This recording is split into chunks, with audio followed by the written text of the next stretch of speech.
Paid for by Investor Schooling. All opinions or statements expressed on the program are solely those of Investor Schooling or their guests and do not reflect the opinions of WPHT or Odyssey. WPHT, WPHT-HD, WOGL HD3 Philadelphia. From the Piazza Premium Automobile Studios, powering your drive with 10 brands and 20 locations. Always live on the free Odyssey app. The Larry Steinhouse Show. All right. Good afternoon, everybody. Welcome to the Larry Steinhouse Show. Hey, we are broadcasting here live from Investor Schooling headquarters right here in Bucks County, Pennsylvania. I am Larry Steinhouse. I am the CEO of Investor Schooling, and I'm here to make financial education fun and accessible to everyone, but not Omri today because he's not here for this part of the show. So not Omri. Not Omri just today. You, Deb, and Just everybody me. else listening. And you're even wearing your Investor Schooling T-shirt today. I haven't seen you wear that in a while. I know. It's a polo shirt, right? Is that golf yeah? shirt, The right? polo Golf shirt. Yeah. Because you're always wearing black, but this is your Investor I know, Schooling I'm just shirt. wearing that one. Yeah, I know. Yeah. So anyway, on this show, we discuss several ways of making more money. We concentrate on real estate investing, stock option trading, the stock market, and how to maximize your retirement funds. Oh boy, we're gonna have some interesting conversations about the stock market today. I'm sure. Yes, In fact, I will bet you there will be people calling me and asking me my opinion on the stock market, and they could call at what number? 855-939-1137. I love it. That's 855-939-1137. We need to have one of those like. Call us at 855. Let him to the number. I know. I'm sorry. 1137. That's 855-939-1137. I won't stop. That's 855-939-1137. 7 seconds. So Deb even 855. listens. Deb even laughs during that. 1137. So for you guys who didn't catch that phone number, it's 855-939-1137, and you can call and ask your questions about anything, including the stock market. Yes, you can call about the stock market. I know, but what I was saying is that since Omri's not here, at least for right now, right? Because he'll be back a little bit later. We should have like, you know how they have on those TVs. They have like it's a chair, but it has like a screen at the top, and we have Omri's picture on it. You know, we can have just a cardboard cutout. Or we could have a cardboard cutout. Let's get a cardboard cutout of Omri. We'll put him there. There we go. We'll get one of you, and then we'll get one of him right next to it. Yeah. And then there you go. There you go. So that way, when I'm not here. We'll stare at you. Right, exactly. Yeah, that'll work. Sure, that'll work. Okay. All right. By the way, we're also live on Facebook, LinkedIn, Twitter, and YouTube. Please leave us a comment and say hello. Kimmy's already saying hello, and she's all upset because Omri's not here because Kimmy is Omri's #1 fan. All right. I'm also here with Dr. Deb, of course, and we have our sweet producer, Glenn Page. I can't do it the way Omri I know. does You it. can't do it the way Omri Glenn does it. Page, ready to Not take your high calls? enough, Larry. I know. I know. Not I high can't do enough. it. It's gotta be- I just don't have the higher sexy. I don't have the sexy range that Omri has. There you go. You know, There you go. the deep voice for the phone number and the I don't know what kind of voice you want to call it. Well, his accent, is, Yeah, I guess, sure. All right. It's Anyway, a whole accent thing, So Glenn will be ready to take your calls, and that phone number again is 855-939-1137. And of course, the Larry Steinhouse Show is brought to you by Investor Schooling. At Investor Schooling, we teach you things about money I'll bet you never knew. We focus on practical learning, and we will equip you with real-world skills in real estate investing, stock options, tax saving tips, tax tips. Here, you want some water? tax saving tips. Tax saving tips? Tax saving tips. And the secrets to financial freedom. Our headquarters are right here in Bucks County, but our online courses teach eager investors all over the country. Our SVP for a free class is Thursday at investorschooling.com. You remember when you used to get like AI or ChatGPT or whatever to do a new intro every week? Oh, yeah. I'm thinking maybe you should start that again because I think that intro needs... It's getting boring? It's getting boring. It needs to be Oh. revised a little bit, and I think you Okay. should update it a little bit. All right, I will do it. I'll use ChatGPT for ChatGPT. ChatGPT? Yeah. PP. What does that stand for anyway? Do you have any idea? GPT? I used to know and I forgot. Yeah, I have no idea. Yeah, I actually used to know and I just completely forgot. Because it's, you could ask ChatGPT what it stands for, but you don't know. That probably... I used it the other day to put together an ad for a piece of land. Did you really? I did. So I said, okay, here's all the details for the land. I said, mimic this style, and I put in this other style, and it spit me out something that was actually pretty decent. Yeah, I'm finding it pretty good too. As a matter of fact, it's funny because more and more I can tell that the letters of ChatGPT for two reasons. One is a lot of times they always start the same way. something with, like I hope you're doing well or something. I hope Yeah, this but- letter receives you well, which is so funny that they do that. Yeah, but you know what you could do is that you could say, you could put in something that you write and say you put it in this style, so we can update it. So as it gets to know who you are, as how you write, then you can. Right. They can do that. Glenn has just answered the question. What was the question? What was the answer?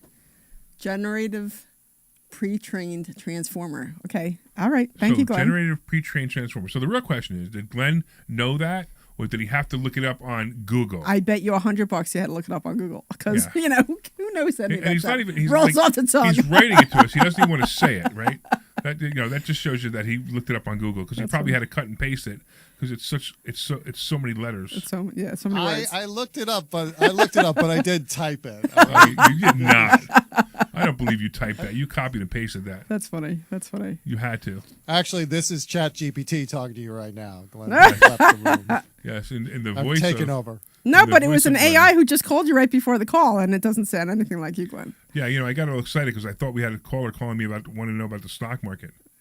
But I'm going to get there in a little while. I want to talk about you, Deb. What do you want to talk Because we about? don't get to talk about you often enough. I know, because the conversation's always dominated by you and Omri. I'm actually here Omri for just starts myself. Going. So when he's not here, we get to talk. Okay. So all right. I want to say how great you look today. Oh, thank you. She came in and she had her hair. It's all wet. Your hair was wet, right? Yeah, it's still a little So, wet. so, So I took a shower just so I'd be nice and Yeah. clean. Yep, she came in. She was smelling good. She was looking good, etc. So What I smell like? Do you know what I smell like? No. Well, a coconut. Like there's coconut. Yeah, Yeah, I mean, coconut. that's, Everybody always smells a coconut. That's why I Yeah, asked. so It she wasn't a smelled- trick question. It was just like, hey, do you smell a coconut? You smell like coconut, right? There we go. Okay. Anyway, That's all right. You were telling me how good I look today. Go ahead. Go I'm on. done with that. We were talking about how you smell. You smell like coconut. Look, it could be worse, so I'm really glad it's coconut. No, I just took a shower. I'm good. All right. So there you go. So I want to talk about some of the deals you're doing. So you started doing land flipping, which I is started really, doing really land. cool. Yeah, I started I doing mean, some I land love the flipping. fact about land flipping. But hold on one second. We actually got somebody from Delco wants to talk about a credit card issue. Ed, is this Ed that I think it is? Yes, Larry. It is Ed. It's Ed, my friend. Yeah. Who great guy. All right, what's going on, Ed?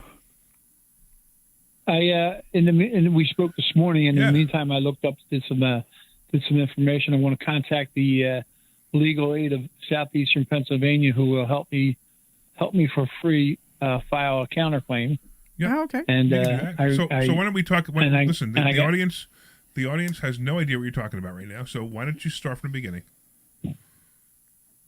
Okay, I was since I've been sick, I had to default on a few credit cards because I went on SSDI. So this one credit card, Capital One, has sued me in small claims court for $1,500. And by the way, what a we went to waste! court. What a waste! They're suing you for $1,500. Yeah. How much is it costing their lawyers to sue you for $1,500 on a weak case that they're probably never going to recover anyway? They just want to put a judgment against you. That's all they want to do. So they figure if they put a judgment against you, one day you'll pay it. But that's not going to happen either. Right. Because they have to renew the judgment every few years anyway. Yeah, I think it's 7. Doesn't stay on there forever. Yeah. Yeah, but still, So it's anyway, silly. Just total silliness. Yeah, they sent. I think he was a retired lawyer, so he had a few cases that were, it was all bunched together, and that's what they did with my case. They bought a portfolio of loans, and that's how they my loan got caught in there. But they still have to provide, identify my loan specifically, and with the full account number and all the payments and everything like that. Yeah. So what they're doing is they're showing up at the courthouse provide. and they're seeing who shows up. So Exactly. the people didn't show up, they automatically get judgments against. The people who do show up, like you, they're like, oh, now we got to work, and then they figure, maybe we'll work, maybe we won't. So you went in front of the judge, right? And the judge said, I went in front of the judge and I asked the judge for certain documents from the plaintiff, and the plaintiff they did not have them, and the plaintiff said, can we have a continuance to provide all of this? And the judge asked me, if that was okay with me. I said okay. No, you should have said no. Yeah, I was going to say, you should have You said should no. have said and then no. You close should have the said course. no. I'm here. I'm ready to know. go. They don't have proof. I'm done. I don't want to come back. I know. After I left, I thought about that. I said I should have just said no. Let's get this over with. So anyway, we went outside, and I told the lawyer that I'm on SSDI, so you can't collect anything from me anyway. Right. So now, did they set the date for the continuance? Not yet. 60 days. Within 60 days. Okay, so they they have 60 days they probably to provide me. They have 60 days to provide me with all the information that I requested, and to set another court date. So I want to counterclaim because it's a waste of my time. They're harassing me, and they didn't. They brought a claim against me without all the proper paperwork, legal paperwork to sue me. So I can counter sue them for up to $1,000. No. You counter sue them for $12,000. No, Yes. I think the what I read was I can sue up to $1,000. No, But yeah, when I talk to legal aid, I will. You always counter sue. So small claims court is $12,500. I think it is. So you counter sue for $12,000, and if they don't show up, you win $12,000. Right. And then they have to go to court, or they have to call you and say, "Hey, listen, we didn't show up. Can you drop this?" And then you say no. And then you say, "Well, I could drop it, but you got to drop the $1,500 and make it go away." Right. That's why you got to get aggressive with these people. Yeah, I think they probably won't even respond. Yeah, I'm pretty sure you're right. I Because think you they're not said it's a responding cost.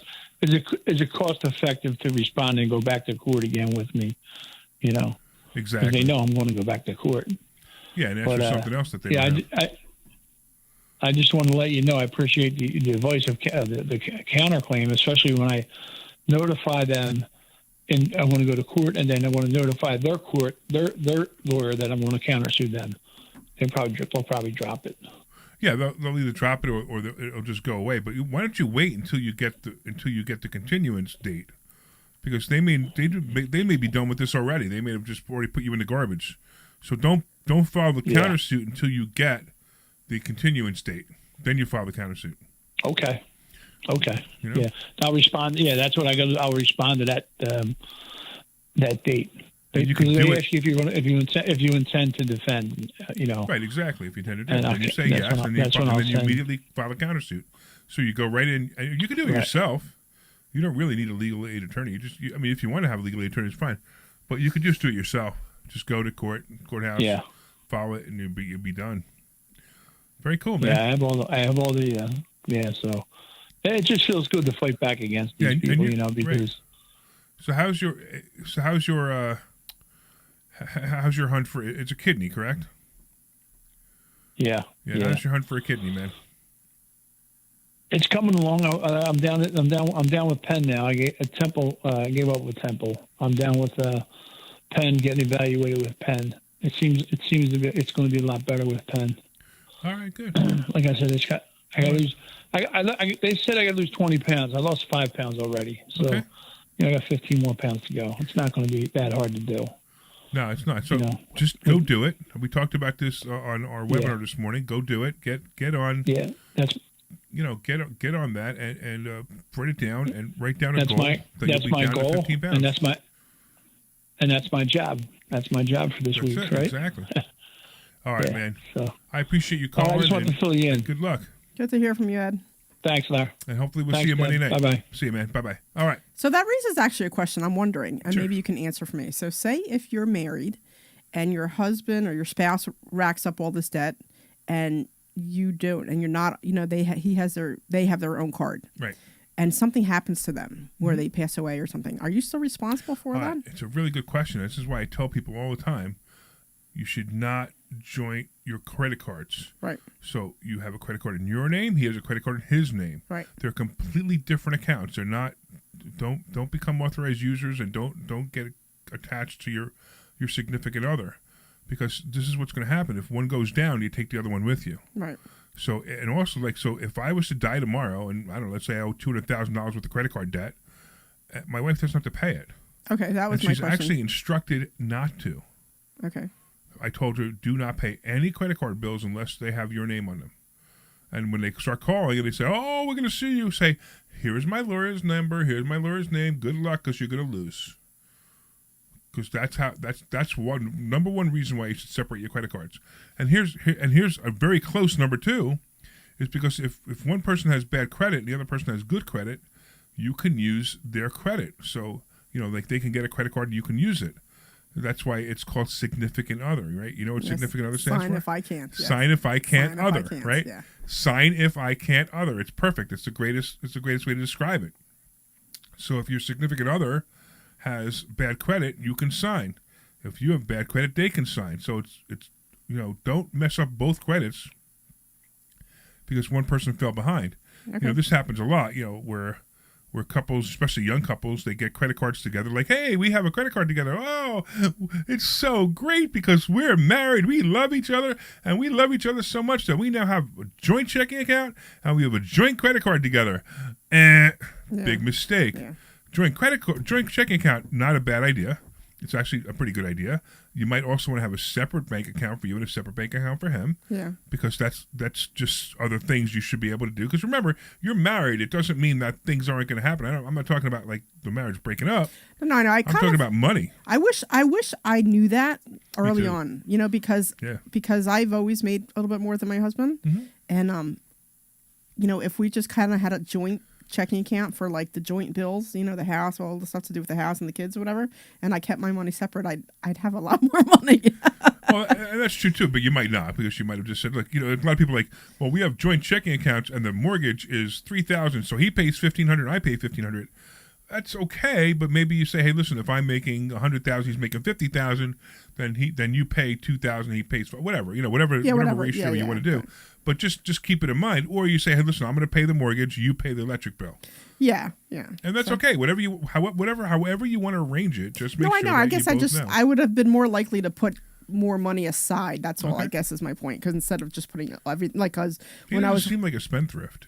No, well, he is. He's very materialistic. Oh, yeah, he's very materialistic. Oh, my goodness. Phil, you're in trouble, man. Yeah, he's very materialistic kind of guy. It's very frustrating because I'm more about experiences. He's more about, having things. So, Yeah, sure. So we're actually going to get, this summer, we're going to get a big 40-yard dumpster to just throw stuff out. Because, I'm sick of all the garbage, and it's making me crazy. And then I told you my kid's moving out in 2 weeks. Yeah. So we're going to be empty nesters. I don't know what to do with myself. Maybe somebody can give me some ideas. You get a pool table and put it in her room? A pool table? No, I don't shoot pool. What the hell do I care? No, you put the pool. Do you know why you put a pool table in the kid's room? So they can't move back in. They can't move back in.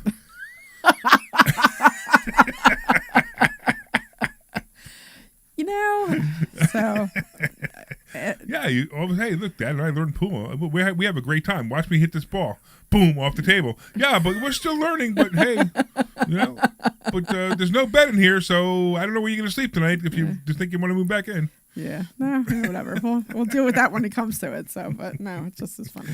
So that's the pool table definitely works. All right. Okay, so let's get back to this because before we got into Ed, we talked about land flipping. So you started doing land flipping. You probably pretty much started doing it about 6 months ago. February. Oh, wow. February. I started in February. Okay. Wow. I gave myself a year. I gave myself till next February before I quit, and I'm determined to just get this going. Right. So we had somebody named Frank come to Investor Schooling, gave a special presentation. So every once in a while, I don't present, and every once in a while, Debbie doesn't present, and those are my favorite nights because those are nights I'm not here. No, they're not my favorite nights. Every time I present, you're not here, so you never see me present. No, I've seen you present. On occasion, but usually at the school, you're not here when I present. No, that's why, because I'm not here, so you present. You're not here, I present. We're both not here, or whatever. Frank present, or somebody else. We have special speakers. Yeah. So Frank came and he was talking about land flipping. It's not something I do, and it's not something that I want to do. But you really enjoyed the presentation, and you started talking to Frank. So there's a little bit more background to it that you just don't know. So I learned a little bit about it a couple years ago, and I just didn't really pursue it very hard because the place that I kind of learned it from a little bit, there was nobody to help me, right? So if I had a question, there was no one to go to ask any of those questions. So I looked at it for like a month or two, and then I was just like, this isn't for me. So that was a few years ago before I ever met you. And then Frank came in to speak. He came in to speak at the end of last year.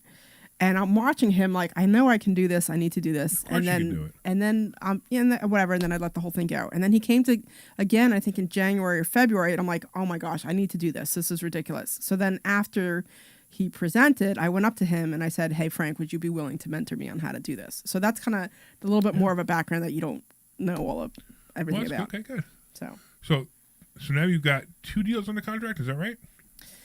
So technically, yes. Yes. So one I'm closing on Tuesday.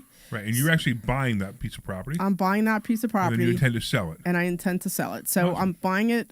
So the property I'm buying for $50,000, and I think I want to say it's like $1,600 or $1,800 in closing costs and lawyer fees because it's a lawyer state. So it's an attorney state.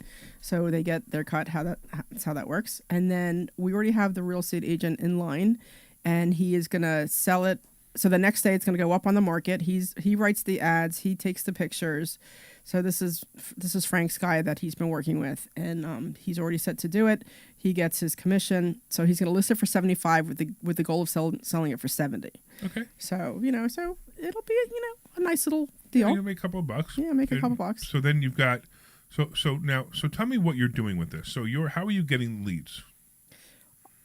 So what I do is I go to Priced. You ever hear of that? Priced, Prycd. I'm not proposing. I'm just saying that's just where I go. Yeah, that's fine, yeah. So Priced is where I can get a list of people who own land, and I can pick up 0 to 1 acre, 5 to 10, 10 to 15, whatever. So I go and I get the list, and once I get the list, I go and I get it skip traced.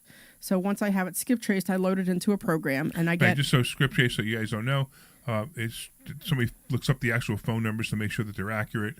And gives her now a list with phone numbers. Go ahead. Right. So I'll give them the parcel ID number, and they'll go to the county and they'll find out I'll get the name of that person. So I'll use the name of that person and find out what their information is. Like, where do they live? What's their phone number? And I can get like contacts of relatives and that. So I get all the skip trace lists, and then I upload it into this program, and then I send out texts. So I can send out up to 600 texts a day. Okay. So I usually do 2 states, 2 counties, right? So so I was working in Utah and I was working in Virginia, and I had 2 counties for each of them. So, what's the matter? No, my phone was doing weird things. That's all. Sorry. Okay. So yeah,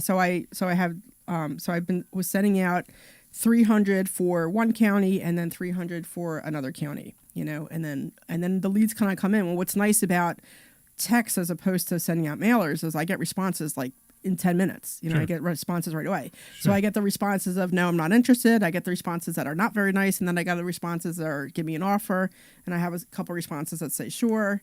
And then some people just call me flat out, and then I have a special phone number. So they start calling me right away.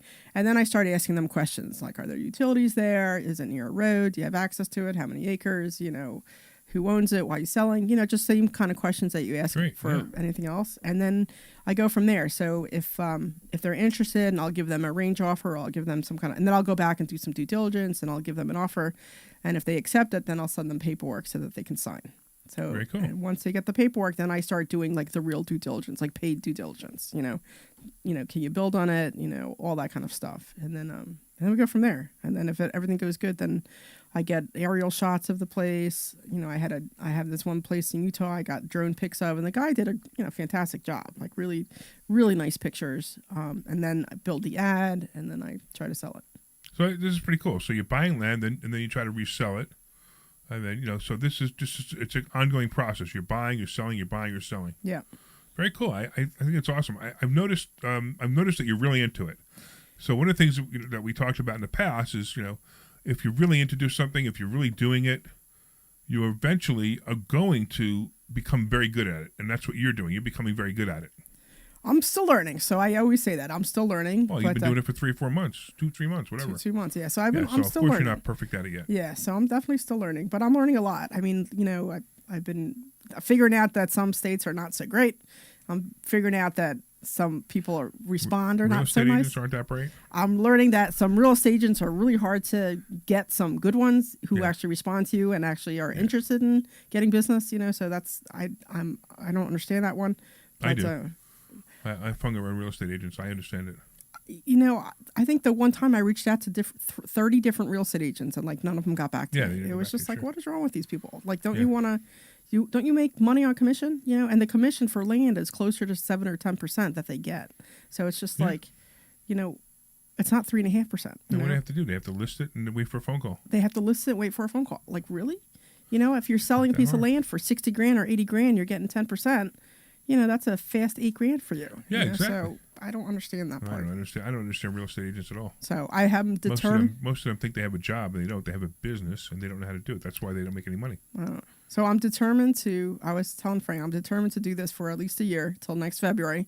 So if I screw up in the next year and don't get anything, then I'll give it up at next February. But I'm determined. I don't think that's going to happen. I mean, I don't think you so already either. got 2 deals on the contract in just a couple of months. I think you're going to be great at it.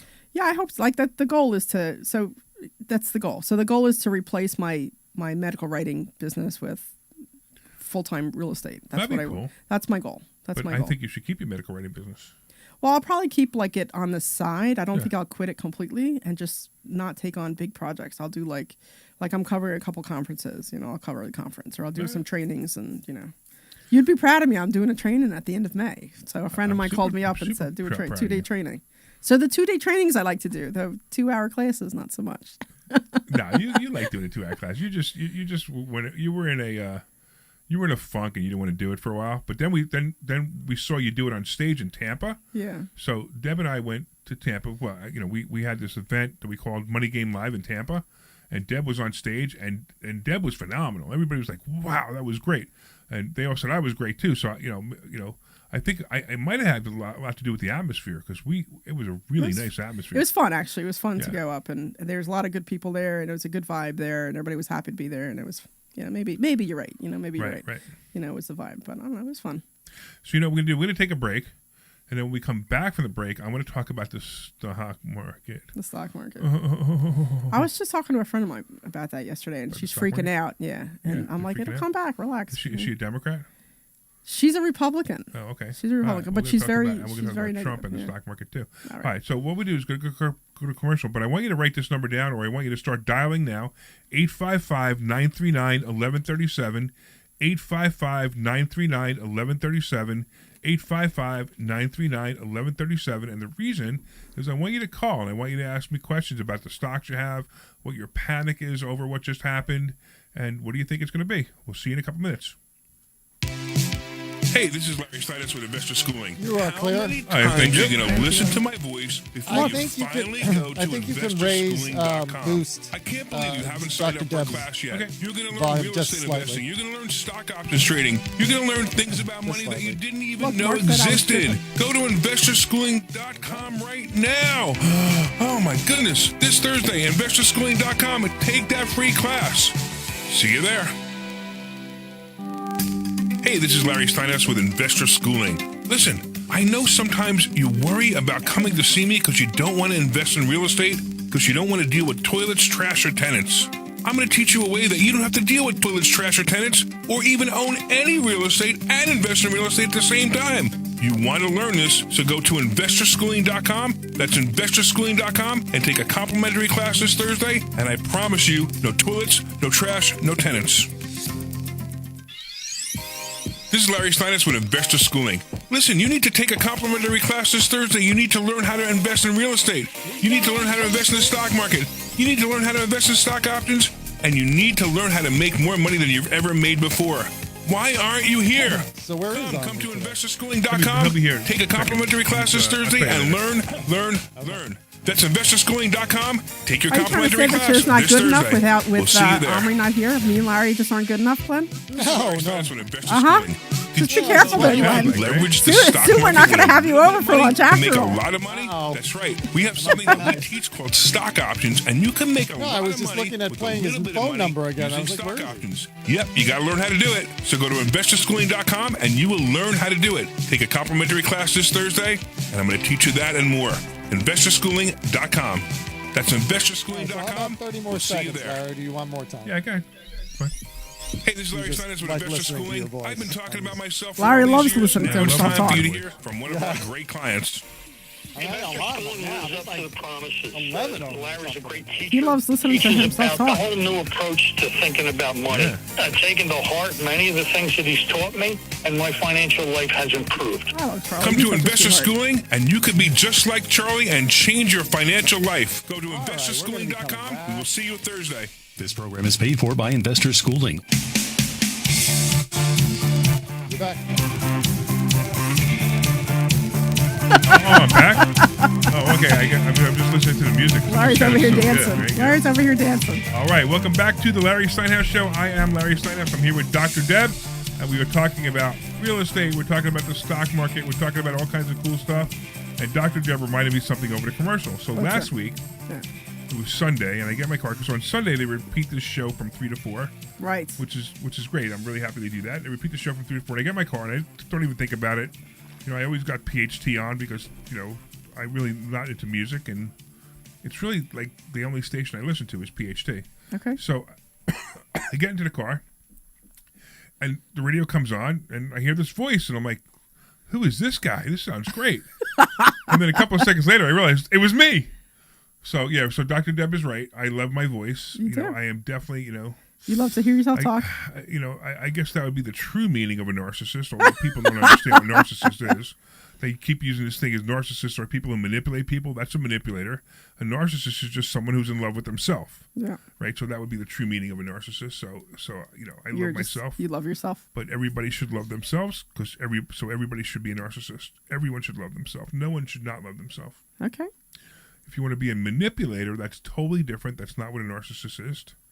But anyway, I love my voice. I'm so happy that I get to listen to my voice on Sundays afterwards. Okay. There's something wrong with me, isn't there? You know, I have listened to our show. Like sometimes I have listened to it on Facebook, like when I'm doing something, and then I'll put it on just to listen to what we talked about, or something. Sometimes if it's like a really funny show, like I remember when we did that whole Cock show that one time. Oh, that was great. Yeah, that was hysterical. So I went home because my husband he doesn't usually listen.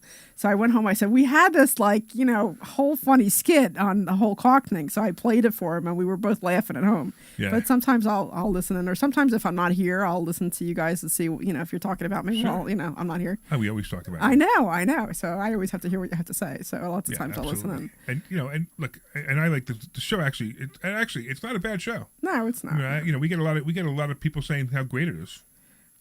All right, now that we're done complimenting ourselves, because nobody wants to call in and tell us.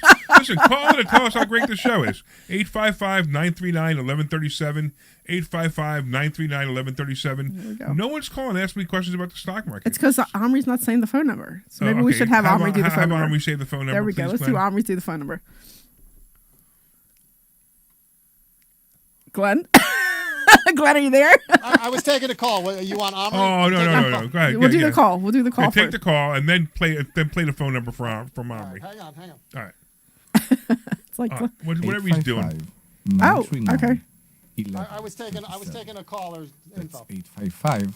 855-939-1137. Call us at 855-939-1137. That's 855-939. You got Bill in Philly when you. All right. I won't stop. That's 855-939-1137. See, it wasn't funny the second time around. I know. It just wasn't as funny. It wasn't as funny. All right. What's going on, Bill? What do you got, man? How you doing? All right. First of all, big fan. Here's my situation. I bought a house for $135 in 2018. Okay. I lived there a couple years, but the employment I have, I get a free apartment where I work. Nice. So I like to live where I work. So I got a very good tenant, pays the first of every month. They're clean. They keep the place nice. I make $300 surplus versus the mortgage versus what I get in rent. So I'm just wondering, it seems like I should just keep it like it is, but should I think of selling it or just keep it? I don't really have a need for it, but I'm... Well, look, here's the deal, right? If you make it $300 and the property's paying for itself, and every month you make a payment, you owe less and less to the bank, so your equity goes up, and now property values are going up. And even if they go down a little, who cares? As long as you're making $300.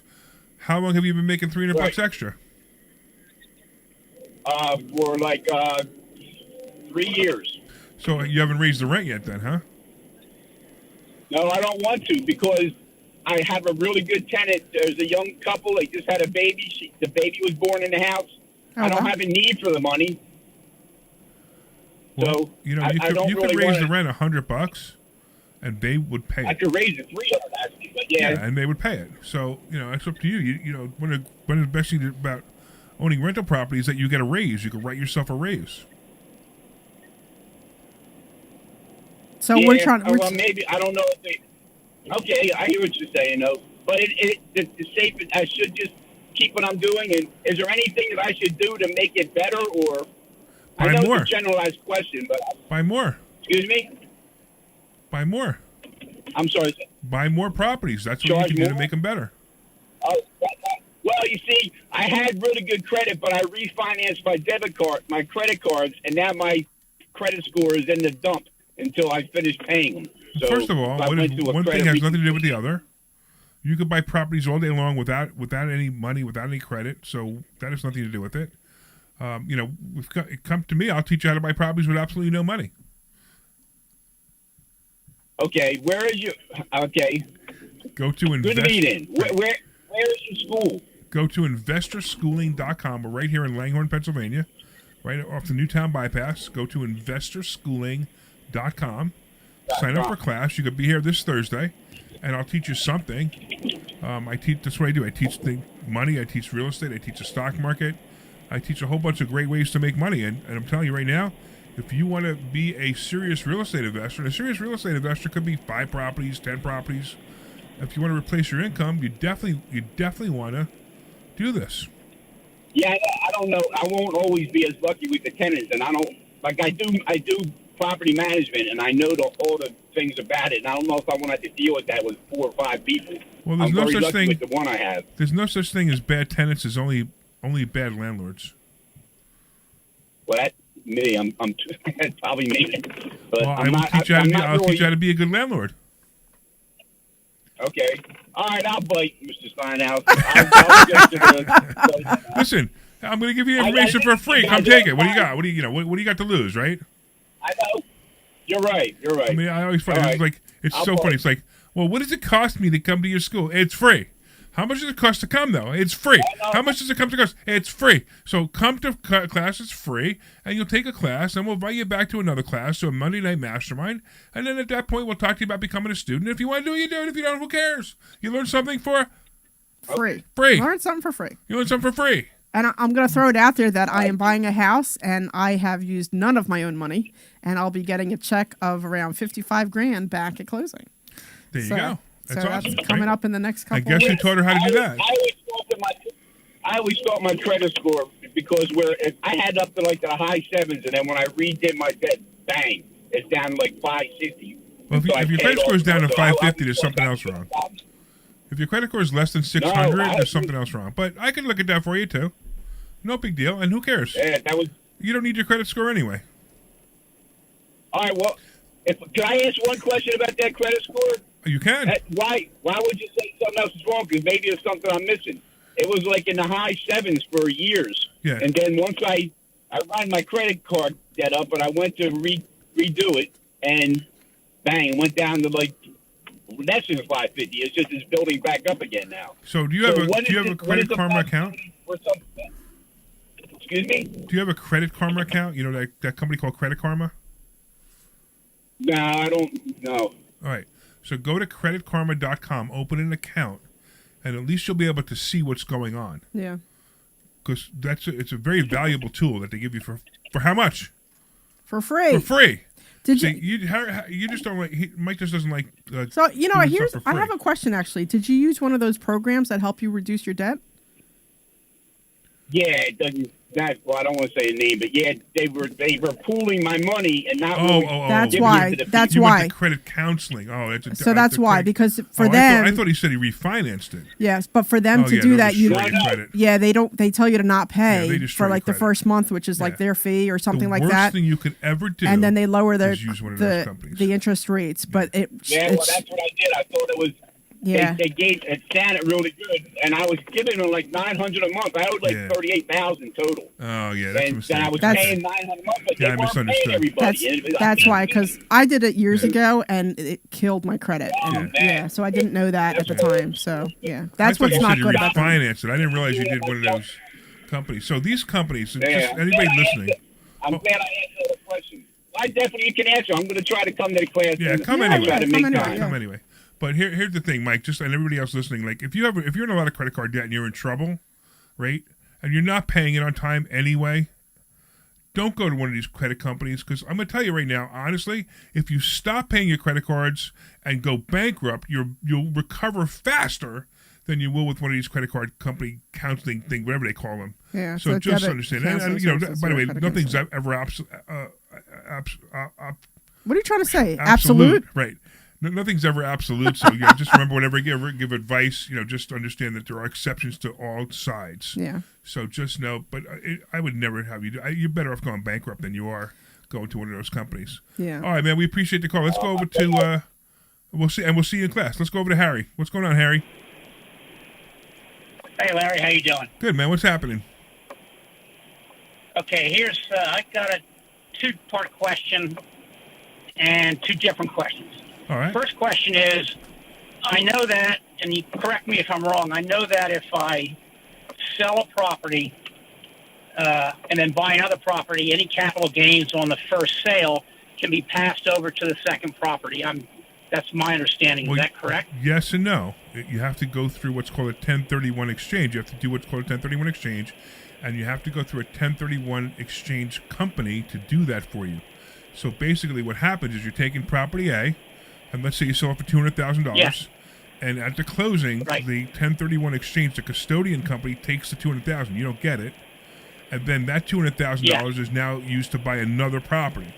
So as long as you do it that way, the IRS says, "Hey, it's still the original investment. It's just a different vehicle inside the original investment." Yeah. Okay. All right. So let's reverse that. Let's say I buy a property in another state, and it takes me a year or two to sell my house, and to pass that over. Is that a possibility? No. Or No. how But do the I other do thing, that? when you said my house, do you mean the house you're living in? Yes, the house I'm living in now. No. All right. So wait a minute. Hold. First of all, the house you're living in now. How much is Yes. the house you're living in now worth? 900, How much did you pay for it? $750. Okay. So are you married? Yes. Okay, so I got really good news for you. So first of all, even if you weren't married, it wouldn't be a problem, because if you're single, you have a $250,000 exclusion. So it means that if you're single and you buy a property and it goes up $250,000, and you Right. sell it for $250,000 more, and that's your Right. after your cost basis. Which, by the way, if you put anything into that Right. property, it probably raised your cost basis, so you probably didn't make some $250. But even if you made to $250, the first $250 is excluded on a single person. Now that's a once in a lifetime exclusion, correct? I think it's per property. I'm not sure. I Oh, believe is it's it? per Okay. property. I thought done it it was before? once per lifetime, but that's I'll have to look. I honestly. no. I ran into that with my parents' house. Well, if your parents' house were your parents, that's not you. No, but it went to an estate, and then Okay, right. one thing led to another, and it said the same thing. Yeah, okay, we could have been able to work with that. But on top of that, you have a $500,000 exclusion if you're married. So you are fine. You don't have to know about it at all. Okay. Okay. Now, if I buy a property and I pay, it's bought and paid for down in another state, then a year or two later, I sell the original property I have in Pennsylvania, as an example. Can I pass any capital gains that way, or it's still that $250 you don't have a capital covers gains me? problem. You think you have a problem. You don't have one. You're fine. Okay. And what you might want to do, if you put that property up for sale, the one you want to live in, and then you buy the new one, it doesn't matter. Yeah. You're fine. You have nothing to worry about. I follow you, because I'm using the $250 to cover the existing property as opposed to the new property. It's not even about the $250. It's about the fact that you have the exclusion and you're buying another property to live in. It's fine. You are all good. You have nothing to worry about. Cool. You need to, what you need to do now is you need to buy investment properties. Right. Now, if I buy an investment property and I depreciate it over X number of years. And then I move in to live in it, and I live in it for 2 years. Do I now get to eliminate that depreciation, and it's just it's not a eliminating sale of a depreciation. residence? So you're confusing a whole bunch of things together. So here's what's happening, right? You're getting advice from broke people. Okay. I can tell. Okay. And all these broke people. Yeah, I watched some YouTube video on this, and I didn't understand it when I read it, when I saw it, but I'm going to explain it to you the best I can, and then you're getting it, and you're getting it all confused too. So the 2 year 2 year thing is about, it's not about depreciation, it's about whether your capital gains is. So if you buy a property and it's an investment property and you rent it out for 10 years and you make I don't know, you have a $200,000 capital gains like we talked about before. If you lived in the property for 2 of the last 5 years, then it becomes a personal residence and you're not paying capital gains. Okay, so but the depreciation would come into the fact that would lower my cost basis every year, right? And then I'm looking at what's the capital gains at the end of the line. Right, depreciation has nothing to do with it. So depreciation will just lower your cost basis, which will could raise your capital gains tax. Like even the house you're in right now, the one you're going to you're going to sell it, you're living in, you probably depreciate it, but it's you have a $500,000 exclusion because you're married. You're not even going to come close. Yes. Unless you've been living there for 30 years. Now, this is a separate question, and I know you deal a lot with this stuff, so I'm just looking for your insight. Sure. Escrow accounts. An escrow account that's created and held in one state, and you live in a different state. If that escrow account does something untoward, and they come under investigation and everything, and how do you get your money back, or is there a bank involved, and is the bank responsible for monitoring what that escrow account does? I have no idea what you're talking about when you say an escrow account. Okay. I got a stepdaughter, and I've bankrolled a surrogate situation for her. So she put money into an escrow account as required by the fertilization group, and that escrow account now is gone belly up, or they don't really know. It's under federal investigation. I want to know whether there's a bank involved and if there's rules federally or state that I can check into to see if there's some litigation against the bank, or I just have to wait till the Fed thing plays out, whatever. So here's what I'm going to guess the scenario is, and because everything you're saying is kind of jointed. What's the word I'm looking for? Jumbled up. Jumbled up. That's good. Okay. I know. Yeah. Convoluted. I'm on the radio and I don't know words. I mean that's how bright I am. It's just stuff with all this financial stuff. But that's all right. It sounds like your daughter was having trouble having a baby, correct? Correct. And she went to a fertility company to try to have the baby, yes? And they wanted money up front because these things are usually expensive, usually like $50,000, and they wanted money up front in escrow, and they were going to take chunks of that money out of the escrow account every time they did something because they wanted to make sure that you had the money to afford this, correct? Okay. Yeah, right now I think you're nailing it. Okay, great. Okay. So the escrow account, that wherever the escrow account was being held yes, it was in a bank, there's no doubt. But the question is whether, and I don't know if you were joint on the escrow account or if they had an account and they had your money in it. Okay, so it wasn't. So the odds are you're never going to see this money again if they went belly up. Wow. They probably took the money out and ran away with it.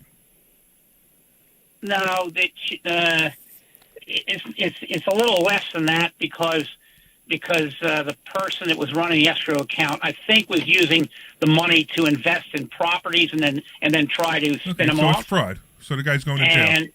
Yeah. So the guy's going to jail, but right. But you're not going to get your money. If he already spent it, there's no way to hold the bank liable. No, the bank has nothing to do with it because the bank didn't know it was your money. They knew they had an escrow account, but that's it. So it's unfortunate. Oh, okay. I mean, look, you could try to sue the company, and you'll probably win, but you'll never collect. So I'm sorry to hear that. I follow you. Yeah, I'm sorry to hear that, but it is what it is. All right, hey man, come into investor schooling and learn some more. All right, you sounds like it's a good idea. All right, go to investorschooling.com, and hopefully we'll see you on Thursday. All right, we got Glenn. What's going on, Glenn? Hey, how are you today? I'm great. How are you? Good. Listen, I was listening to your show, and I just realized that you might be able to help me out. You hear a lot about home theft, where somebody takes out a mortgage on my house, for instance. So if that happens, if somebody goes to the bank and takes out a mortgage on my house, isn't that fraud on the bank? And why is it? How am I responsible? Okay, so you're not. So the first thing you have to understand, right? There's a lot of fraud and identity theft going on if that happened. Yeah. So if somebody goes to a bank and says, "I own this house, I own 123 Main Street, and I want a mortgage on it," that person who went to a bank to get a mortgage on it, they have to show their social security number, they have to show their name, they have to show their proof of who they are. Yeah. They have to prove their income, and then they have to prove that they own the house, and then the title company has to recheck all that and make sure it's real. So has this happened to you? No, it hasn't. But you see it advertised on TV all the time. Okay. What you're seeing is you're seeing a company. Want to protect. You're seeing a company who's scaring you. Right. Here's the deal. You're seeing a company who's scaring you into buying their program for whatever it costs, $200 a year, whatever it is. Yeah. They're scaring you into buying their program. So the only time you could have a serious, I mean, it's just like getting a credit card. That's somebody got a credit card in your name. They used your social security number, got a credit card in your name, and sent it they sent it to their house, and it happens. It's just what you just said, the scenario that you just said is highly unlikely. It's almost impossible for that to happen. But what could happen is somebody could steal your property. They could steal your deed. Yeah, they could. Like steal somebody your deed. could show up with fake ID to sell. So if Debbie's buying a property. I show up. I claim I own 123 Main Street. I give enough proof that it looks like I really own it, even though I don't. So she comes to closing. They transfer money into my account. From the closing, I take the money. I run into another country. And, now the person who really owns 123 Main Street says, "Hey, I don't understand something. How come Debbie's knocking on my door saying I own this house now?"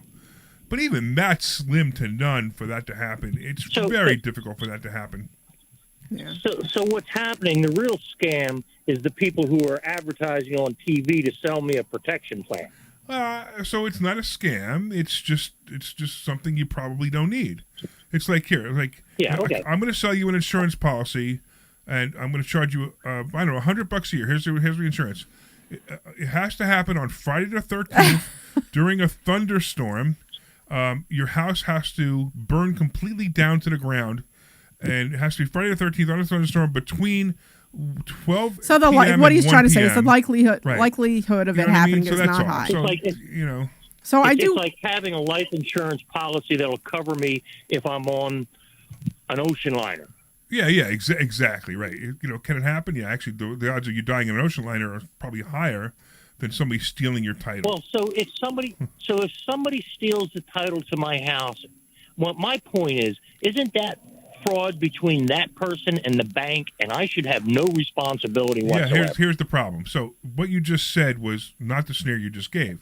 So here's what happens. This is happening in Philadelphia a lot, by the way. Yeah, where somebody owns a house in Philadelphia and they own it outright. They own nothing on the house. So then what they do is they pretend they're selling it to somebody else, like the scenario I gave you. And a year later, you don't even know that it happened. You've been collecting rent from your tenant all this time. You don't even know that somebody has already stolen your property. And then one day that person says, "Hey, listen, I'm going to get a mortgage on this," because they own the property now. And they get a mortgage on it. And then everything looks legit now. And then they just didn't know that the title that they got was not a real title. Now, hopefully they got title insurance when they transferred it to their name, because they don't own the property. Now, you have title insurance also. Your title insurance is going to help. It's going to protect everybody, but it may be a really big hassle. You're going to get the property back, but it's going to be a really big hassle. There is a way that, because Philadelphia, because I put my name on there, or my company's name on there, is that because it's been happening a couple times in Philly, that you can notify Philadelphia and say, "Hey, if there's any activity going on with this property specifically, I want to get notified." So because I have my properties on list to get notified. I could go to the county courthouse and request notification if there's any activity. I don't know if the regular county courthouse does it. I know Philadelphia specifically does it. Hey, Glenn, I want to make it real simple.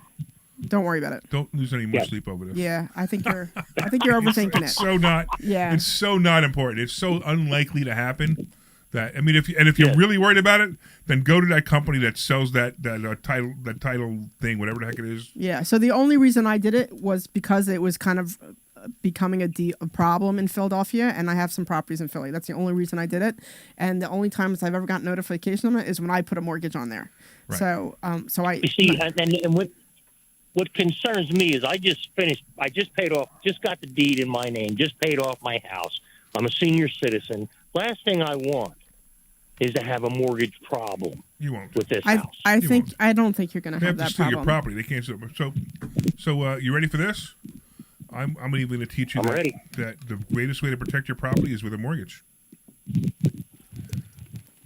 Get a HELOC or something on it. Get a HELOC on it. So protect your property. You don't even have to use the HELOC. Protect it. Yeah. Because now that HELOC has to be a HELOC, home equity line of credit. And this way you can now take money out of your house, like if you need it, by writing a check. But if you don't need it, what will happen is you have a loan in the house or you have a mortgage on the house, and that mortgage company has to be notified in order for somebody to buy your property. So it actually helps. Okay. Well, you know what? You've absolutely answered my question. And when I see those commercials on TV, I will turn the channel. Yeah, but now when you listen to the commercial that says go to investorschooling.com, you're supposed to go to investorschooling.com and sign up. Those marketing you want to listen to. Now. Come on. Those are the ones you want to do. All right. You heard it right. How many times do you have to hear my voice before you go to investorschooling.com? Maybe a couple more Saturdays, brother. Man, listen to this guy. You know, he's one of those skeptical, stubborn people. It's interesting because a lot of people who come into the school hear us on the radio, and sometimes they'll say, "Oh, we've been listening to you for like a year," and it's like, well, "Why did it take you so long to come in?" How long you been listening? Glenn? I don't off and on. I travel a lot, and I was listening today when I was doing some errands. But let me tell you why I won't get into investing in anything anymore. I'm retired. So what? I'm happy, and I have cash inflow. All right. Well, and I don't need to be bothered working. Well, I don't need you to work either. I'm going to teach you how to make more money on your money. How's that? I'm going to teach you how to make more money on your money, and I promise you I will teach you that. But anyway, all you got to do is go to investorschooling.com. We'll teach you. I got to cut you off because we're actually running out of time for this segment, but I appreciate the call, and don't worry about your house anymore. All right, so yeah, it happens. Yeah, people, they get scared because they hear commercials, right? Well, it makes me think of, because sometimes I get lost. If you're going to get into anything, we got 30 seconds. All right, go do your thing, that's and exactly. that's fine. I want to thank you, Dr. Deb, for being here, even though I had to cut you off. And Omri was not here. Hopefully, Omri will be here for the next show, no problem. And I want to thank all the listeners. I want to thank everybody for watching on YouTube and video and Facebook and LinkedIn and blah, blah, blah. Of course, I want to thank the sweet Glenn Page for taking the phone calls, all the callers. Better. And you guys, better. And you guys go to investorschooling.com and take a complimentary class. That's investorschooling.com. And we better see you on Thursday. Take care. This program is paid for by Investor Schooling. All opinions or statements expressed. All right. Thank you, Glenn.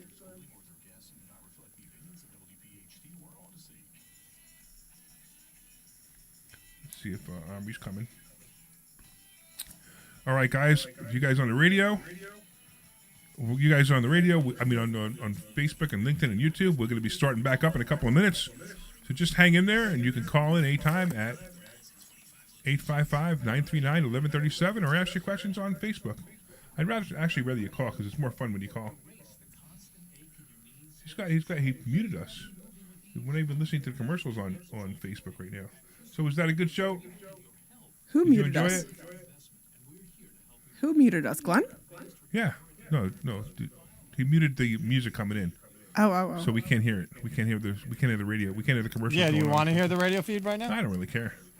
It's just that, I now have to talk because people on Facebook, YouTube, and LinkedIn are like, they're waiting for silence. So Kimmy was saying that company was called Title Lock, yeah. Sir, if you need any design anytime, please. It's not something that I think you need. Those commercials are scary. Those commercials are scary. Have you ever seen them? Yeah, exactly. Yeah, no, I know exactly. Nobody thinks I can just walk in and take their house. Right. Nobody thinks that. Right. the fraudsters are doing it, and then they have the guy acting like the fraudster, right? Mark is so funny. Mark was enjoying you taking your clothes off, Deb. It gets so hot in here. Like, it really gets hot in here. So. It does get hot in here. It's hot. A lot of equipment in here, and it gets hot. Yeah, it gets hot in here. So. And then Deb makes it even hotter when she comes in with her hair. There you go. It's drying now. It still looks good, though. Right? Just show Mark how excited you are. There you go. So, I mean, this is hard. I mean, talking about nothing during the intermission is hard. It's all good. All right, 30 seconds. PDA. All right. Looking for Did love you reach out to Omri or no? Thankfully, California Psychics can give you the guidance you need to find the one. We guarantee if your reading isn't life-changing, it's free. And new customers receive 20 minutes for just $20. Visit CaliforniaPsychics.com and experience the joy of certainty. California Psychics. This program is paid for by Investor Schooling. All opinions or statements expressed on the program are solely those of Investor Schooling or their guests and do not reflect the opinions of WPHT or Odyssey. WPHT, WPHT-HD, WOGL HD3 Philadelphia. From the Piazza Auto Group Studios, experience the power of one with 8 brands and 25 locations. Always live on the free Odyssey app. You're hot. The Larry Steinhouse Show. All right, everybody, good afternoon and welcome back to the Larry Steinhouse Show. We are broadcasting live from Investor Schooling headquarters right here in Bucks County, Pennsylvania. I am Larry Steinhouse. I am the CEO of Investor Schooling, and I'm here to make financial education fun and accessible to everyone, including you, even you, Debbie. All right. On this show, we discuss several ways of making more money. We concentrate on real estate investing, stock options trading, the stock market, and how to maximize your retirement funds. And you could call us anytime during the show at 855-939-1137. That's 855-939-1137. Still makes me laugh.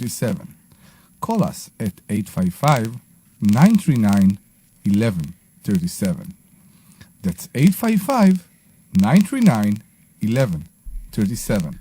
I won't stop. That's 855-939-1137. That's 855-939-1137. So it's just not as good if he's not here. I mean, it's not as good if he's and not it might here. be the same to the people on the radio, but watching him do it is funnier than just listening to it. Yeah, I think you know what it is. It's because I remember him doing this one, right. and the last time he was holding the mic. He was holding the mic, and he was so excited, and he was doing very sexual things to it. It was hysterical. Yes, it was very interesting. And that's why I think I keep laughing, because it's so funny. So you can call that number, 855-939-1137, and you can call us about questions about money, finances, real estate, anything on your mind, even politics, and especially the stock market. I can't believe that nobody's calling about the stock market. We're also live on Facebook, LinkedIn, Twitter, and YouTube, and please leave us a comment and say hello so we know you're watching. Hey, I'm here with my awesome co-host, Dr. Deb Anderson. Omri is still not here. He might pop in the middle of the show. I know he's busy this afternoon. And, of course, we have our sweet producer. I'm getting better. Glenn Page, ready to take your calls and put you on to discuss anything like finances. Come on, let's go. So Glenn will take your call at 855-939-1137. The Larry Steinhouse Show is brought to you by Investor Schooling. At Investor Schooling, we teach you things about money I'll bet you never knew. We focus on practical learning, and we will equip you with real-world skills in real estate investing, stock options, tax-saving tips, and the secrets of financial freedom. Our headquarters are right here in Bucks County, Pennsylvania, but our online courses teach eager investors all over the country. So you can RSVP for a free class this Thursday at investorschooling.com. That's investorschooling.com. So, Deb, Larry, I don't know. You know what somebody asked me yesterday? They said, boy. I was talking to a friend of mine who's a Republican, and she was asking me about the stock market, which was interesting. And I kept telling her not to panic because she keeps telling me she's scared. And I said, you know what? It was a great buying opportunity. I bought a bunch of stuff with your help the other day. Yeah. And she's like, you're still at Investor Schooling? You're still with Larry? I'm like, yeah, I'm still here. How many years has it been now? I'm like, I don't know, 4.5, 5 years, something like that. And she's like, you're still there. And I'm like, yeah, but I get the benefits of having to talk to you when I need help. Because you said, you'd even help me when I need help. Yeah, of course. And I think one of the the benefits of one of the reasons I stay is because I'm constantly calling you up for something and saying, hey, what do I do here?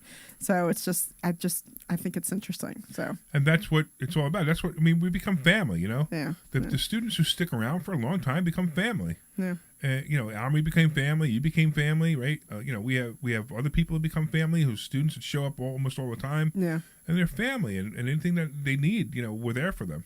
Yeah. And it's really neat. It's a very different atmosphere than anything you probably ever experienced. You guys have to come. I think, you know, it's interesting because we got a new student the other day, and I know he was really nervous about it. And then we came on Thursday. There's always a handful of people who always stay, and then we have to turn off the lights after an hour. It's like go home because we want to go home. Right. You know, and it's funny, but it's like people just kind of hang out because they're just having fun chit-chatting about whatever it is that they're chit-chatting about. Yeah, sure. So it does. It's like a really, you know, people just kind of come to hang out because they like the atmosphere. I always say that you walk into the room, you get like a whoosh of energy because yeah, that's, you know, you really do, because everybody's just excited to be there. Everybody's like-minded. Everybody just has fun, and they're learning new things, you know, and this new student was a little worried, and I think he was finally starting to relax on Thursday, which was great to see. He gets what everybody else, if they come in for the first time and like, what the heck is he talking about? What's Larry talking about? He's talking about the stock market. Yeah. I know this has something to do with the stock market. Yeah. But the interesting part is like they think that they need to know everything, and they don't realize that they're sitting next to a student who doesn't know what they don't know either. Yeah. You know, it takes a little while. You know, you start to get it. You remember, you know, most likely, especially with the stock market, most likely you've never experienced the stock market before. You never even understood how it worked. Yeah. And then, you know, you just know that people make money and lose money, and you're not part of it. Yeah. So you want to become part of it. So you can't learn it in one night. You probably can't learn it in a month. It's going to take a month, 2 months, maybe 3 months. I know, but I think that's where people get frustrated, or not frustrated. They just don't know, is because they're like, well, you know, I'm listening to you talk as stock option consultant, or I'm listening to you talk about steak and tuna, and they're like, what the heck are you talking about? You know, and we say that all the time. You have to hear it a couple times before it finally clicks in. Because I know when I did it, it took like 5 or 6 weeks. When I first started going to the Monday Mastermind as a student, it took me like 5 weeks, and I'm like, oh my God, I got it. I remember when it finally clicked in, you know, so it was just kind of funny. People that they don't understand, you're not coming. So anybody who comes to investorschooling.com and signs up for a Thursday night class, some people expect a sales pitch. They're like, okay, tell me what you got. I'm like, no, you don't understand. You can't buy anything tonight. Yeah. We're not even going to, Army's here. We're not even going to let you sign up tonight because we don't want you to. We want you to understand. We want you to show you what you're going to get. Yeah. We want you to come to the mastermind. We want you to learn more. And then we're going to talk to you about becoming a student, because until you've experienced the class, until you've experienced the mastermind, we don't want you there. Yeah. There's no... Not that we don't want you there. We just want you to experience what we have to offer. That you know that it's going to be everything that you want. Yeah. And you know, and you got to understand that you're coming into an actual class. There's no sales pitch. Yeah. You're coming into a class that people have paid for. So people in the room, almost everybody in the room is a student. Yeah. And that's why, look, you know, we got Kimmy online. She goes, I love becoming a student. She's made lots of friends. Yeah. And by the way, and Mark says, you know, what's the family rate? So Mark, if you show up on Thursday, I'll give you the family rate. How's that? It's the same rate as everybody else who shows up on Thursday. It's free. There you go. It's free. So show up. It's free. So go to Investor Schooling and show up. Omri, you want to come in? Come on in. Omri's over here on the sidelines. Omri, we knew Omri was going to be a little late today, and that's okay. So come on in, Omri. He was in the green room. Is that the green room? Well, it's sort of the green room. It's kind of the green engineering room. One, right? Isn't this the green kind of the engineering room. All right. Well, we'll let him get settled. We'll let him put his headset on. Omri's here. Let him get the microphone on. What are you looking at? Hopefully his mic's set up well. If not, Glenn will let me know. The mic needs to be set up better. What are you looking at? What's the... What are we looking at? We're looking at you. There is a screen with a property on it. So, we'll talk about that later. Yeah, we'll talk about it later. So that's the property. Maybe the property we're going to see, maybe not. But here's the deal. Nobody heard the phone number yet. Oh, my God. How many calls you got? We actually had a couple calls. Not this one, but so the last session call. We had a couple. That's 855-939. Oh, it's so much better in person. 37.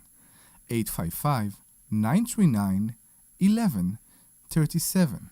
I'm telling you, I think his microphone's low. What do you think? What do you think? Is his mic low? 1137. A hair. Yeah, I could tell by the meters his mic was low. 855. you miss me? I always miss you, Omri. Oh wait! We gotta get.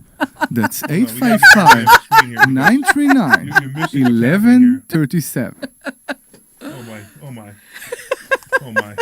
They missed the hug. The screen missed the hug because I was changing the cameras. See that? I gave him a kiss. I gave him a hug. Everything. And Omri came over and was on my mic. So please call us at 855-939-1137.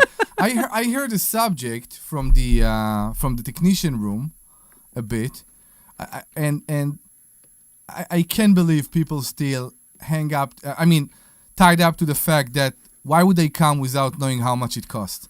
Who cares? It's free. It's free. I know. Exactly. Come and take what you can. He's hot. He's hot. He's hot. He's now. hot I know. now. My wife said the same. Yeah, because he started talking louder now. Maybe I moved it. I don't know. Okay, now I'm fixed. You're okay, fixed. now you're fixed? Now I'm fixed. You can't have kids anymore? I didn't know that's the term for a person who can't have kids. No. It is, fixed actually. is it like a dog. You fix a dog so they can't have kids? Yeah. It's what males do. The zip ties around your testicles. No, that's castration. Castration. That's a little bit different. Okay. That's not as fun. No, it's not. No. So I'm not sure. I'm not. Maybe Sounds it's like a kink. No. It's a fetish. Yeah. So Just said a kick. Zip tie. you ruin it. You see now everybody know I'm the problem, not Debbie. Right. Yeah, exactly. So we actually started something in the meeting yesterday. Okay. We're writing down Omri quotes. That's right. Yeah. Yeah. Right, because Omri quotes are hysterical. Yeah. Some of them were just the funniest. What things. was it? I don't even remember. I don't remember either. But Yeah. I'm not sure if we could say it on the air. That's how. Oh, yeah, you couldn't say it. Sometimes Omri quotes is like so Yeah. wow. Yeah. Yeah. By the way, Kimmy is so excited you're here. She said hi. So Kimmy, I will be very excited to see you in the class because I haven't seen you for a very long time. Yeah, she's coming online. She hasn't been in class. Yeah. She's coming online. So, you see, So maybe she'll be here Monday. the successful people are so So busy. check it out. So if you come, Yeah. if you come on Thursday Uh-huh. and Kimmy comes on Thursday, everybody can meet Kimmy too. Yes, Yeah. I agree. Yeah. D. Kimmy. Yeah, and Kimmy's definitely worth meeting. All right, I I want to say agree. hello to a couple other people online. We got Joe online, we got Eric online, and Sean online. So thank you guys for saying hi. Appreciate you. And anybody else online, just say hi. All right, where were we? We like Omri already derailed us. We No, were it talking didn't. about how awesome the family part is here at Investor Schooling. That's what we were talking about. Okay. And then here we have another piece of our family coming in. So We Great. are fam. We need to do that in the beginning of the show. We could do that. I don't Yeah, know. instead of There might every be other some- music. There might be some yeah, I'm not so sure that's copyright, so we have to find I out. got all my sister. I got all Facebook would block it. call investors with me. We can change we the can make our words. own. Exactly. Right. Oh, let's make our own. Okay, Yeah. we can do that. We can do that. We Okay. can do that. yeah. Mm-hmm. All right. Kimmy said she'll be here Monday for you. There you go. What do you think about people? Because we talked about that this week, and you just talked about people that come and they don't want to come because they are afraid they can afford it. Right. What do you think about people that come, afford it, and they don't do anything? Well, whatever. Everybody. You could lead a horse to water, but you can't drown him. Exactly. Can't drown. It's exactly that. Yeah, that's not the phrase, right? That's not a No. phrase. No, that's not the phrase. It just makes me laugh because you're right. I mean, look, and here's the other thing: not everything is for everybody. Agree. Some of the commercials I'm running right now. We also have people who they don't want to deal with toilets, trash, and tenants. We just had a caller in the last show who talked a little bit about that he didn't want to be a landlord because he was afraid to be a landlord. But we have ways that you can invest in real estate without being a landlord, without any toilet, trash, or tenants. Yeah. When the whole world is crooked, you need to look and see that maybe you are the problem. If nothing works for you, I had a discussion with someone in the synagogue. With nothing work for you, not the stock market, not the real estate, nothing works for you. Figure out why. Maybe, just maybe, I'm sorry to say that, but you are the problem. Sure. So my mom actually said something to me once, a long time ago. So she's been gone a long time. But one time she said something to me. I remember going home and I'm like, oh, this person's mad at me. This person's mad at me. This person's mad at me. And she looks at me. She goes, if one person's mad at you, okay. If two people are mad at you, you're the problem. Start to ask questions. Yeah, she Yeah, said exactly. that's what she said. Then I you're the agree. problem. You have to Yeah. figure out what's going on because you're the We're problem. both mad at you. Well, Yeah. you guys are always mad at me. What can I But say? Oh, I'm but, never mad at you. but it's true. It's true. I'm You're mad usually at mad- us. I was Yeah, gonna say I'm I mad usually at get you. mad at Larry, so it's Really? usually We have Rich in Philly calling us. I know. That's good. Hey, Rich, what's going on, man? Hey, what's going on, guys? So tell us your I'm story. a long-time listener, honestly. Well, my name's Rich. I'm from Philadelphia. I'm a roofer, and I just got out of jail. Okay. I've been listening to you guys for a while now, and I just never had the gall to call up. And I just was sitting in my room listening to the radio, and I wrote the number down, and I said, you know what?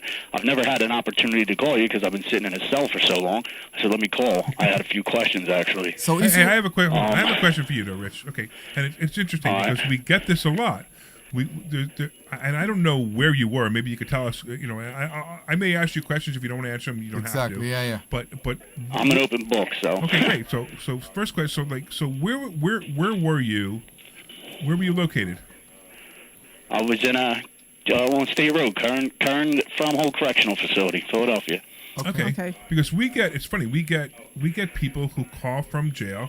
We get people who write us and say, "Hey, can we get a book?" And so it's kind of interesting. It's just interesting that they're listening to this station in jail. So that's fine. 1210 is huge. 1210 is huge in the prison system. You Oh, guys are everything between you guys on the weekend and then coast to coast late at night. You guys are everything to us, to be honest. All right. So now you're a roofer. Were you a roofer before you went to jail? Yeah, I got 15 years in the trade.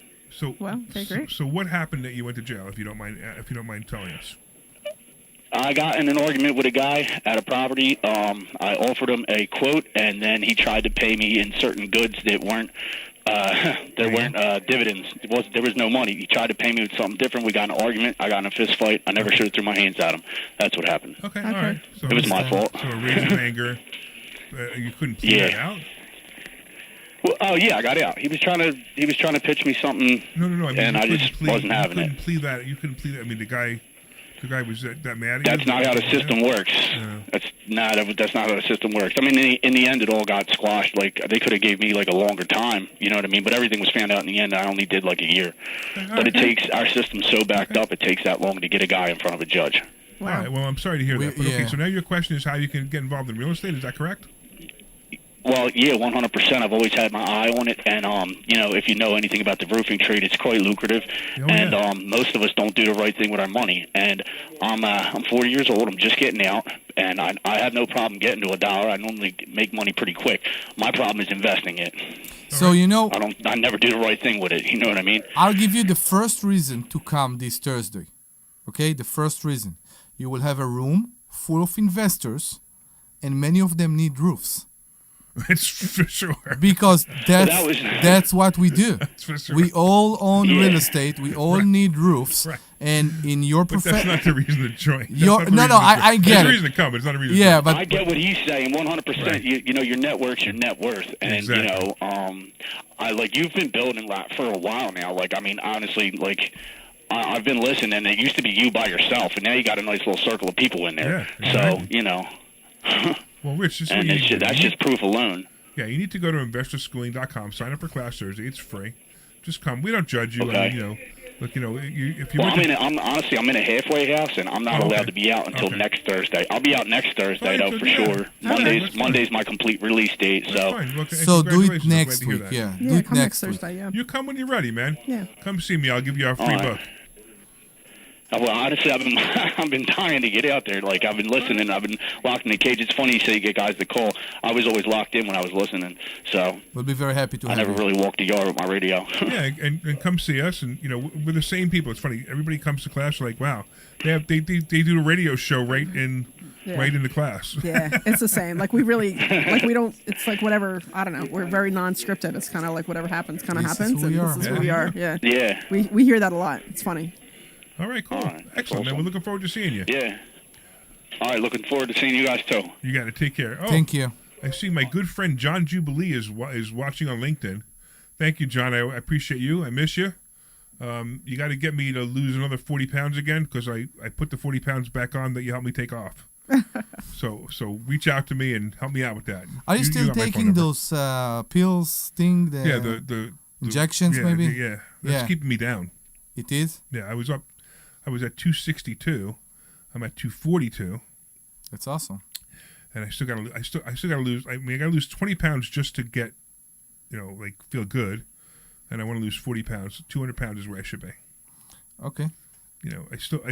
My stomach still enters the room before me.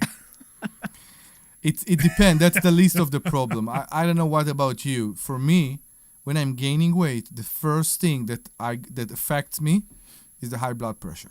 Oh, I have high blood pressure and been there. I've had blood pressure forever. So it affects me. Yeah. I gain a bit weight, just a bit. I'm still good, but just a bit.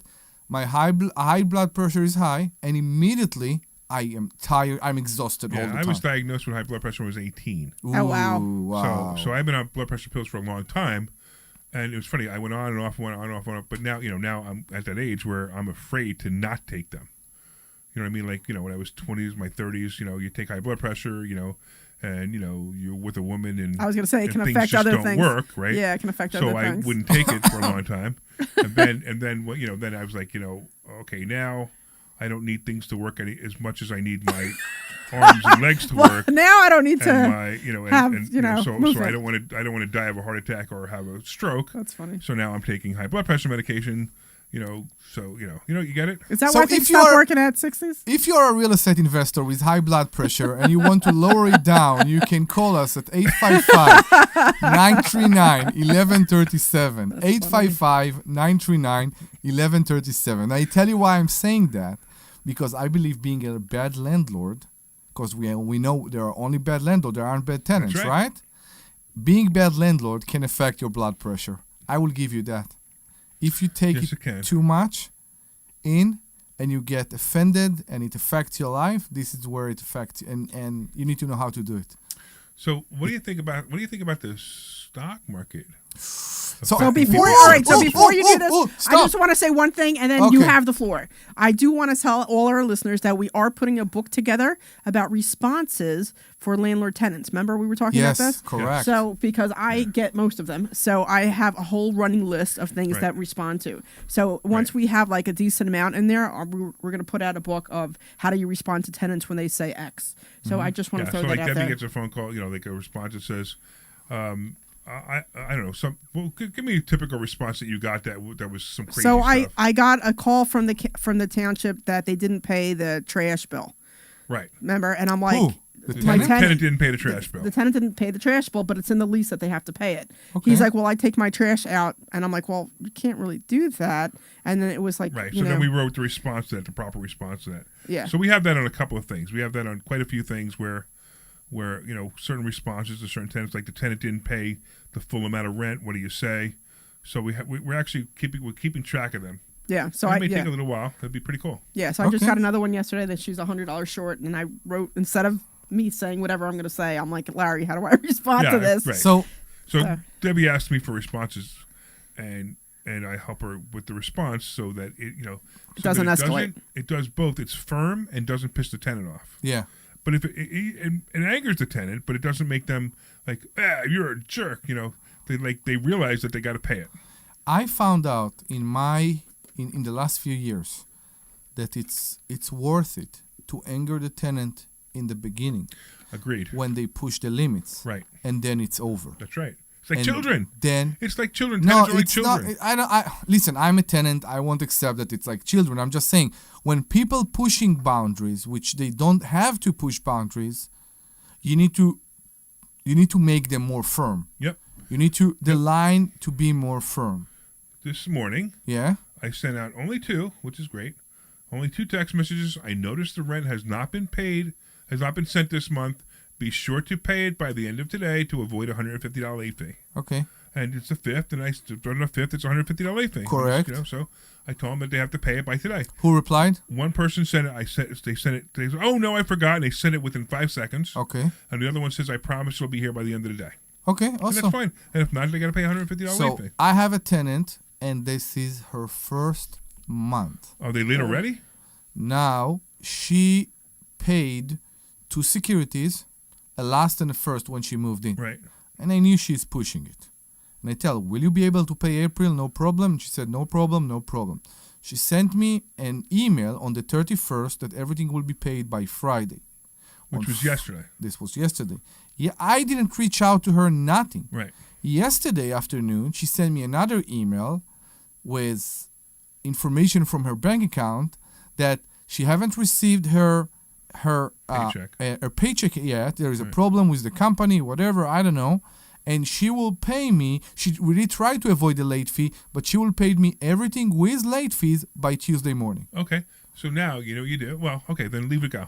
You don't let her pay the late fee if she's already agree with it. Let it go. When you lay the ground rules in the beginning in a firm way, that's right. The system works for you right now. Yeah, and then your response to that is, please do. Yes. To avoid any further charges or any legal actions. I didn't do anything. Well, the reason you do that is this way she knows that the next email that she sends you with an excuse is not going to be accepted. I like to say, do you know what happened on the 15th? Do you know what happened on the 15th? That's what I mean. Now you're pushing it. That's fine. So you start to talk about the stock. You want to talk about stock market? Yeah, we actually, we'll do. We continue this for another couple of minutes. Okay. So we'll go to commercial and I'll come back in the stock market on the other side.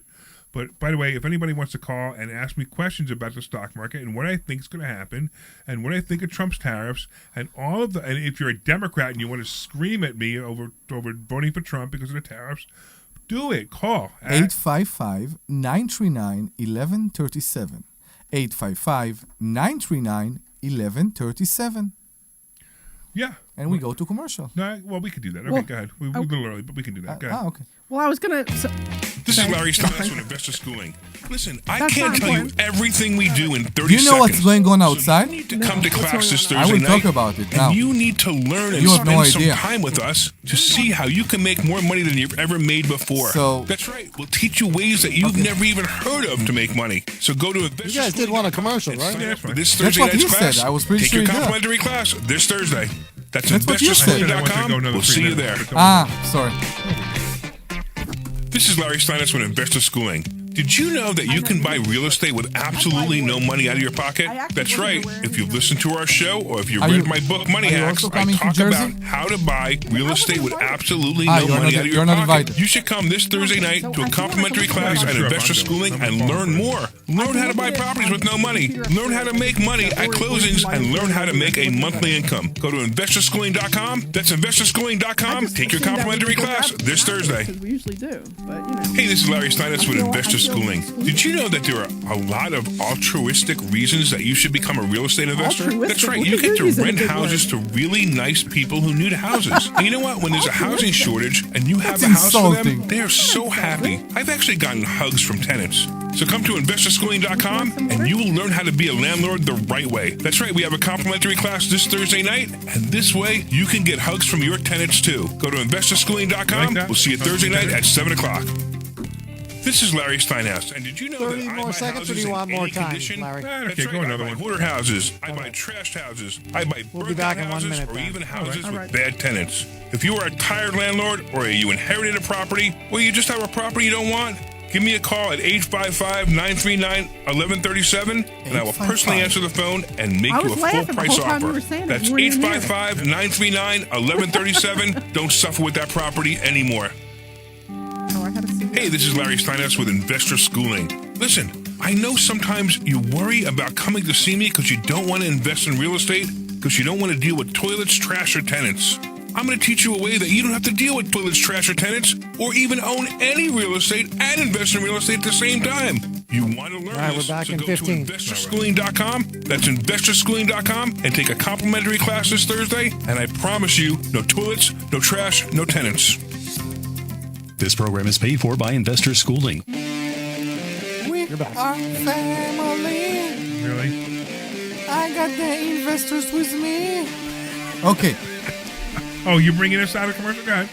No, I'm just that's You it. done with the We Are Family now? Yeah. Okay. But I want to tell you what happened. Wait, can I bring Yeah, it back? you should. All right, thank you. I mean, thank you for letting me run my show. I really appreciate when you do that. This is Larry Steinhouse, and this is the Larry Steinhouse Show. We're back. I'm here with my co-host, Dr. Deb, and Omri, known as the Interrupter. Yes. No And Mark, longer I the put my shirt back on. I was getting a little chilly in and here. Mark got upset because Debbie got dressed again. Yeah. You know. You have to see the feed. All right, and we're talking about real estate. We're talking about the stock market. We're talking about politics.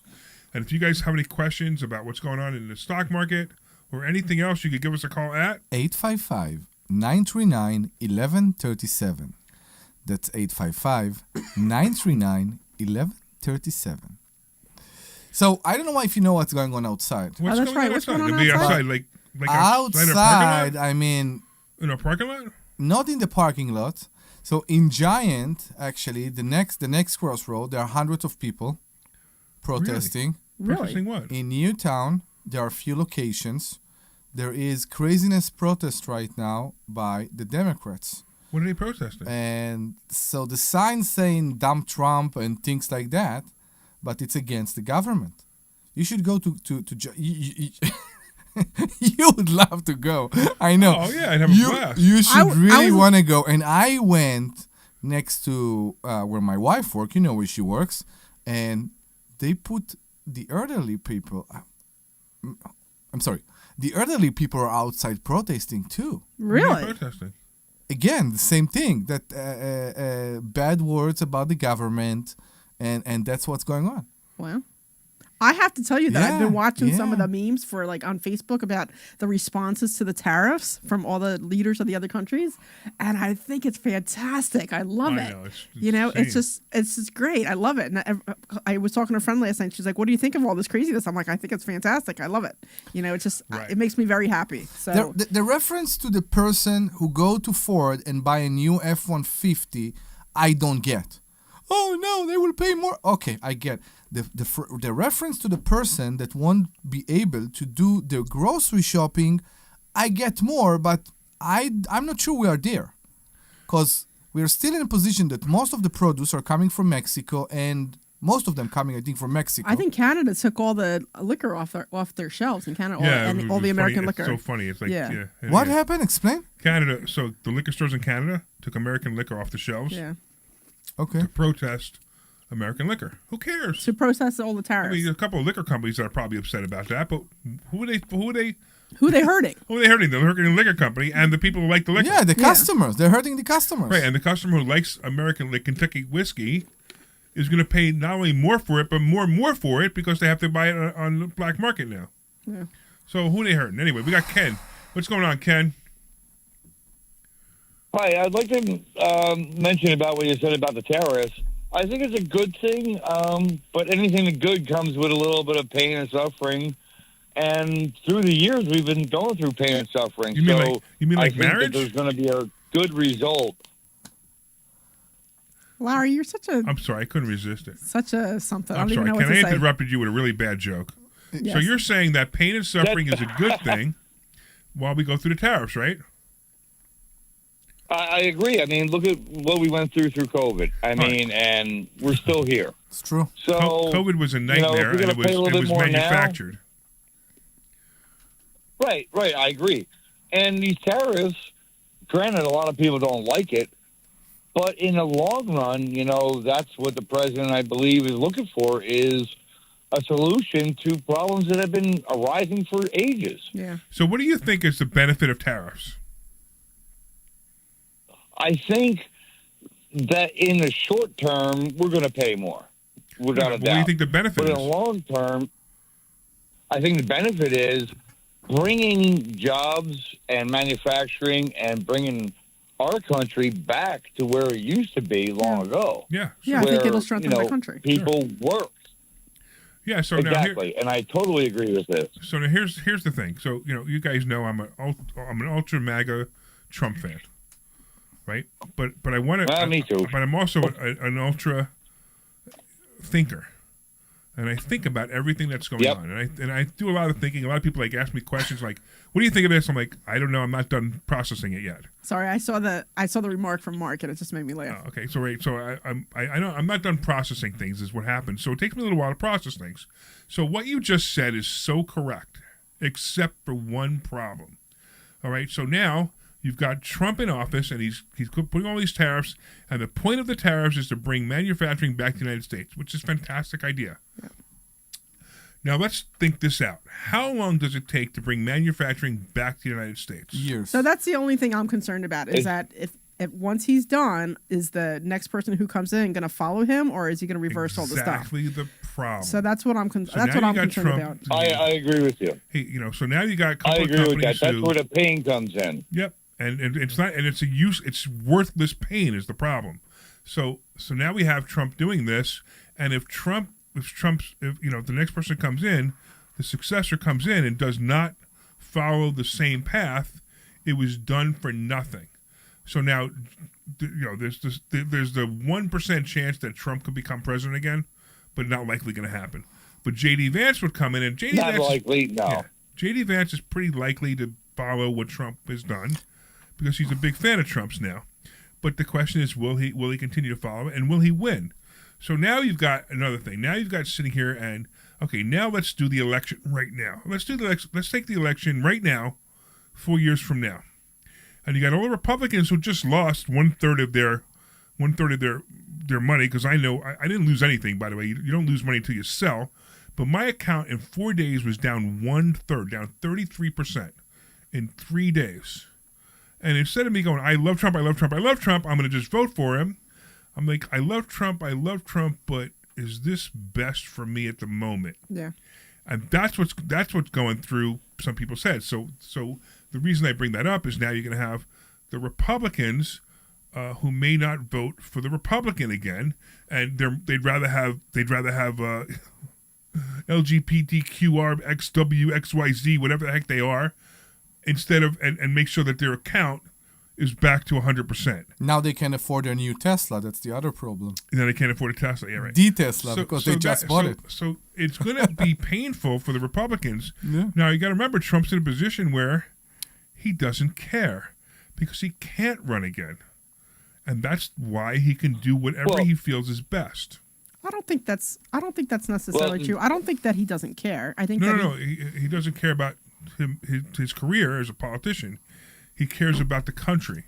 So now he can make every move and do everything the way he's supposed to do it without worrying about losing an election, because he's not going to be. He can't run again. Okay, I tell you what will happen with the people. This is where the Republicans have to stand and buck it up, and we can do this. Well, I mean, it is possible. So I'm going to tell you that there's no doubt in my mind that this is temporary. These other countries are already capitulating, some of them, to the tariffs. At least that's what the rumor is. So it's a bouncing beam, in my opinion. So Trump is a very strong negotiator. And then I did have another question. Go ahead. Yes. I mean, I hope we stay the line, and I hope this works out for us, because that's what we voted for. Yeah, Trump is a very tough negotiator. If it pans out that way, I don't know. Hold on, Ken. Hold on. Yep. So Trump is a very strong negotiator, and he's a strong negotiator because he doesn't go, oh, maybe I should have said that. You know, he when he doesn't says back it, down either. He does it, Yeah, and that's what Trump is doing right now. So now Trump is looking at this going, okay, look, this just affected the stock market a lot worse than I could have ever imagined it. And be honest with you, I look at it and go, this is a total overreaction, because I could see the stock market, after following the stock market for many, many years, this is a total overreaction, which is fantastic if you're buying stocks right now. So if you have any cash lying around, now is the time to buy. Now it may go down a little bit more, but it's not going to go down a lot more. Matter of fact, I just found $250,000 that was allocated for something else that I'm going to now put in the stock market and try to use that money to forget about recovering the $100,000. Not the $100,000, you know, whatever money that I've been losing in some accounts, I may recover that. But I'm also thinking I'm going to make $100,000 a year off of that $250,000 in the next 2 years, based on what the stock market's doing. So I tell you what's the right. Well, that's where Ken. That's where panic comes in to play. You know, people, they sold all their stocks, or the market went way down. Well, wait a minute, just let it ride. Right. Well, what's down, pick something that is going to come back up. It will. Yeah, it'll not only come back up, it'll come back up with vengeance. But right now, you just got to write it out. It's scary, and people look at things at the moment instead of over time. I mean, you looked at COVID. COVID scared me more than it should have scared me. It only scared me because I didn't understand it. Now, if something like COVID happened again, correct, I would fully understand what was going on. I mean, I just was, and that's what most people had the same problem. They didn't understand it. But this time, they're looking at the tariffs and they're going, you know, so what? Eventually, it all levels off. You got to have what's his name, the Fed chair, what's his name, Powell, comes in and has to say something and stoke it. He has to go, well, I don't think I'm going to lower interest rates now because inflation is going to be a problem. It's not a problem yet. The tariffs, there's no goods that are crossing over the border yet that have been taxed yet. It hasn't happened yet. I mean, could it happen? It's going to happen. There's no doubt, but it hasn't happened yet. Let's wait for it to happen. And it will take time. And it takes time. And also, here's the thing: like the F-150, you were talking about the Ford F-150, right? The parts some of the parts are coming in from China. Now, it's only those parts that are going up 25 or 50%. Someone did the calculation. But there are other parts that are not going up that much. Someone did the calculation. The labor doesn't go up.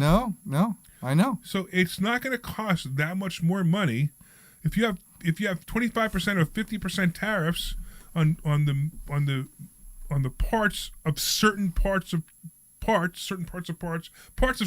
parts. You understand what I mean? And if, right, you got it? And it's not going to matter so much. People are panicked. And if those countries will remove the tariff from goods coming from the United States, then we'll remove them too. Exactly. Right. That's the point. Right. Do you know right now, I will tell you, I don't know if you know, how much tax in total there is for each car coming into Israel right now, a country that don't produce any cars.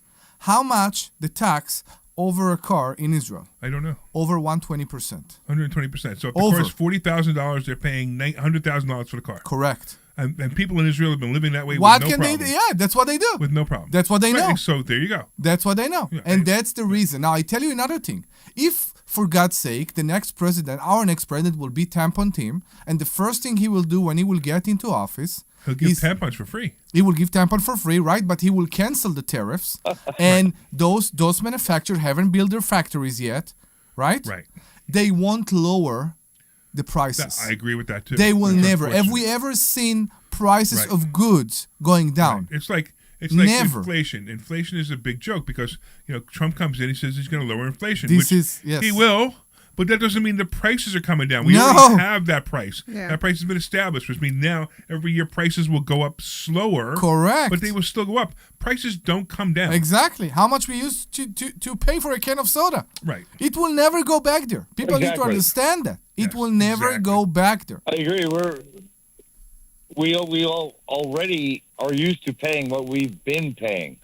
In my mind, this is like the ultimate stimulus package. Yes. This is what it's going to take time. I mean, you go to McDonald's, you get manufacturers back. Yeah. McDonald's, get 2 hamburgers, fries, and a soda, and it's $11. How much it used to be? It wasn't $11. Maybe $5. So they don't have the burger for $1 anymore, right? But a bagel was $6. No. Yeah, remember when they used to have the dollar deals? You could get a burger for $1. Yeah, you could get French fries for $1. It doesn't exist anymore. They don't do that anymore. They haven't done that in years. Oh, that's how often I go to these places. Even before the inflation. Yeah. So that's the thing. The prices are not going down. They will go up. They will go up because of the tariff. Yes. Now, if the tariff will be removed because we will have a Democrat president, those manufacturers will not lower the prices. But guess what they will do? They'll make more money. Of course they will. Of course they will because that'll make the stocks go up. Yeah. So it's a scam. Look, the panic over the stock market. It's a double-edged sword. Right. So the stock market panic and what happened. If you guys are listening, you guys want to understand it. It has nothing to do with the tariffs. It has to do with the fear of what the tariffs are going to do, and it's all fake fear. It's all manufactured fear. Then you've got this one money manager who goes, I'm going to get out right now because I'm going to take my money and I'm going to make sure I make a profit. Then you got the next manager and they're all going, oh, wait, if everybody else is getting out, I better get out too. What's guaranteeing you it will keep going down? Right, and that's why it happened. That's why it happened the way it was. It was just panic selling. Panic selling is opportunity. Now, Monday is going to be a weird day. Monday's going to be a flaky day.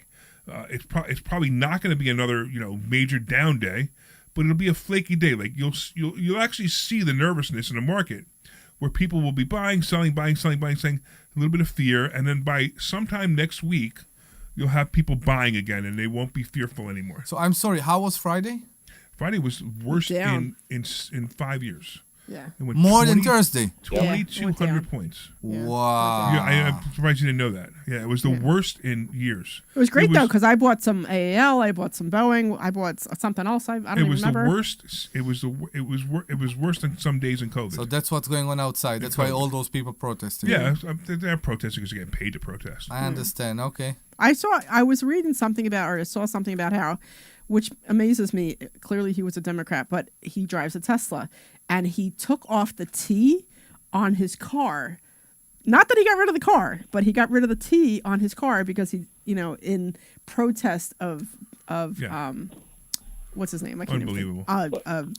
What's his name? I can't even think of it. That's Elon Musk. Elon Musk. That's the biggest stupidity I ever That's heard. what I mean. It doesn't. So you're driving. Do you know his who car. Tesla was? Yeah, it's like let's think about it, Ken. Ken, we appreciate the call, man. Thank you. Come into Investor Schooling and see us, and we'll talk to you about what stocks you should buy if you come to Investor Schooling. So I think this pro-Tesla, anti-Tesla thing is the most ridiculous thing stupid. I've ever seen Americans stand stupid. for. Both sides. If you stand up and go, I'm going to buy a Tesla because I'm pro-Elon Musk, you're crazy. You're crazy. And if you're going to burn Teslas because you're anti-Musk, you're crazy too. You're crazier, but you're crazy. There is no reason to go buy a Tesla because you're a Republican. You buy a Tesla because you like the car, you want to get an electric car. Exactly. I mean, no. Don't buy it because you want an electric car.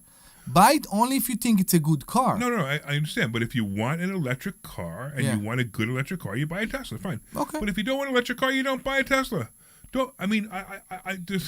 I've got some of my peers buying Teslas right now. They're like, let me show you, Larry. Let me show you what Tesla I bought. I'm like, why? Well, because I support Elon Musk. I said, you're nuts.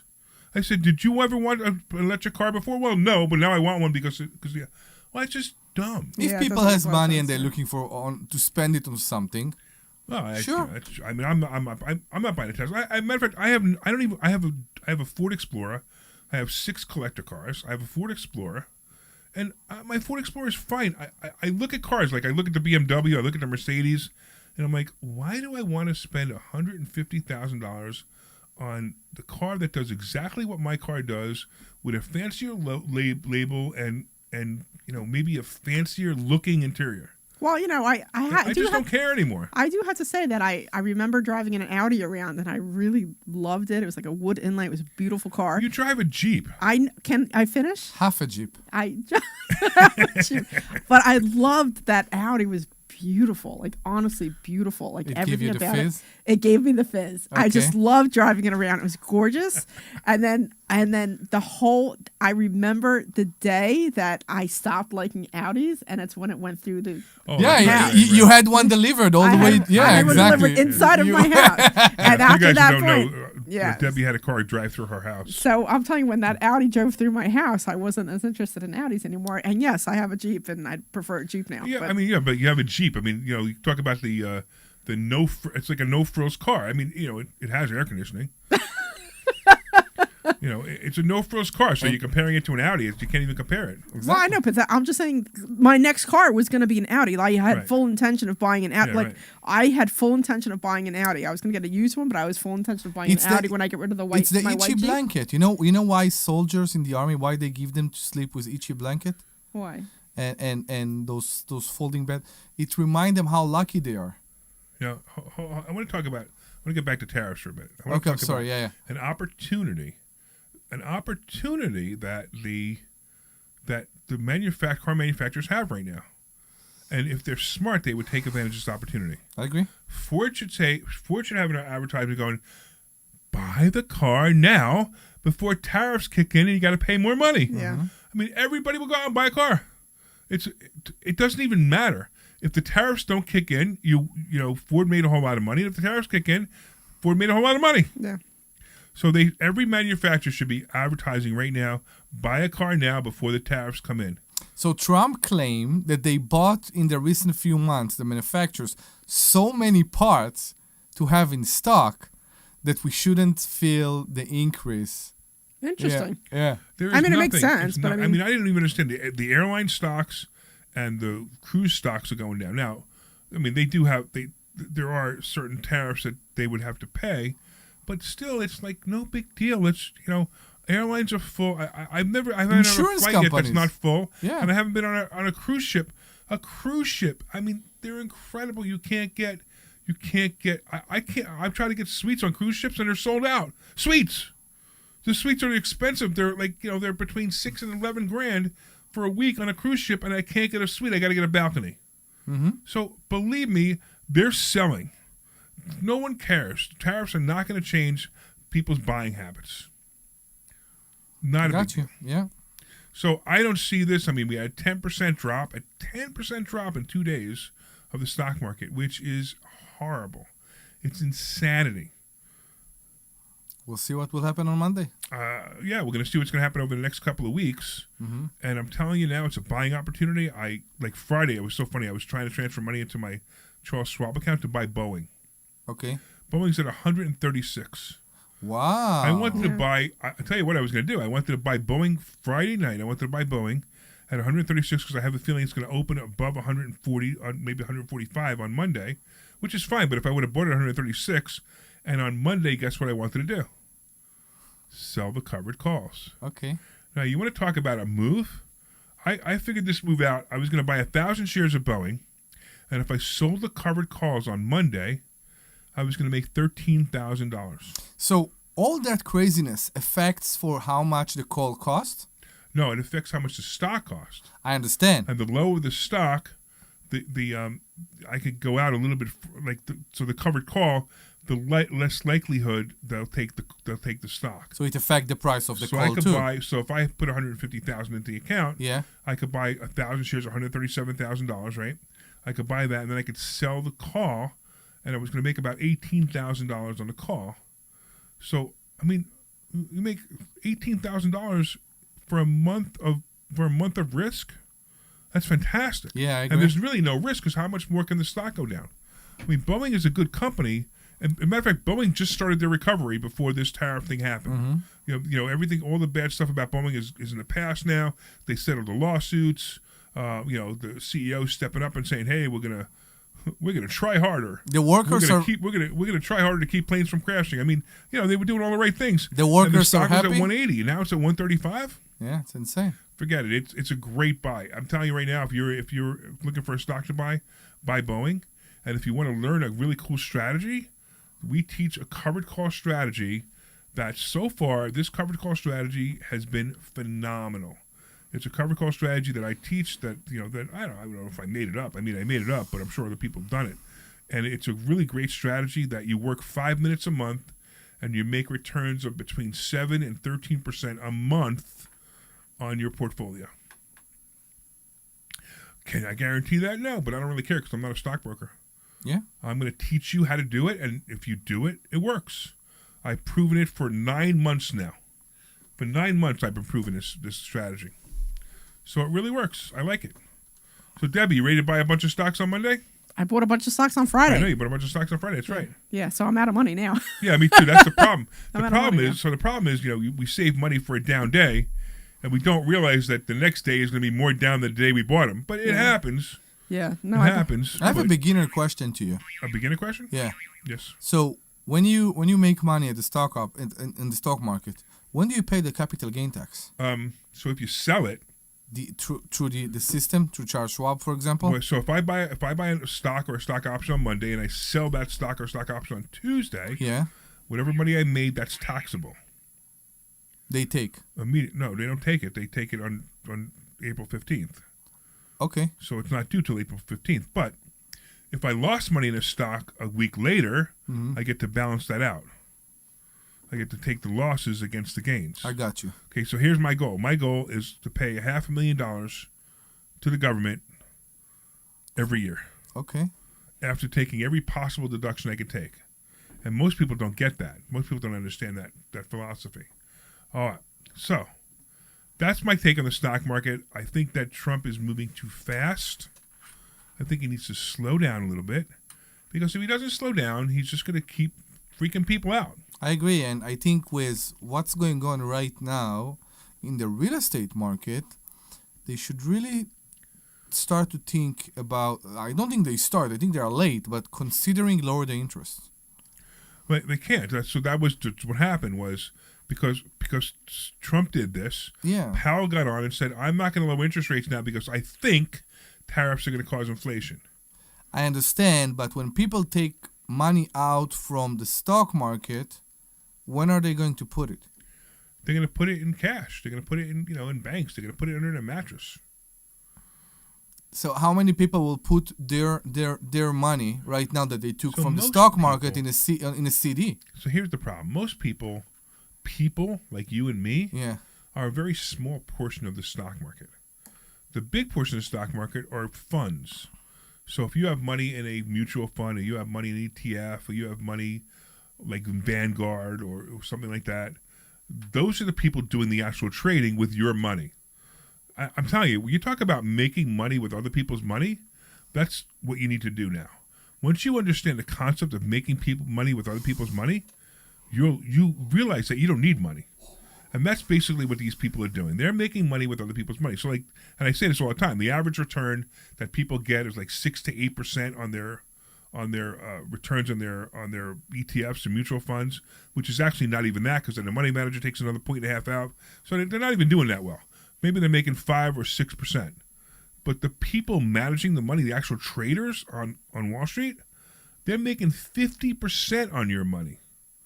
So whenever they make $10,000, 50% of your profit? 50% of the profit. Really? Yes. By the time it trickles down to you, you're getting 5 and 6%.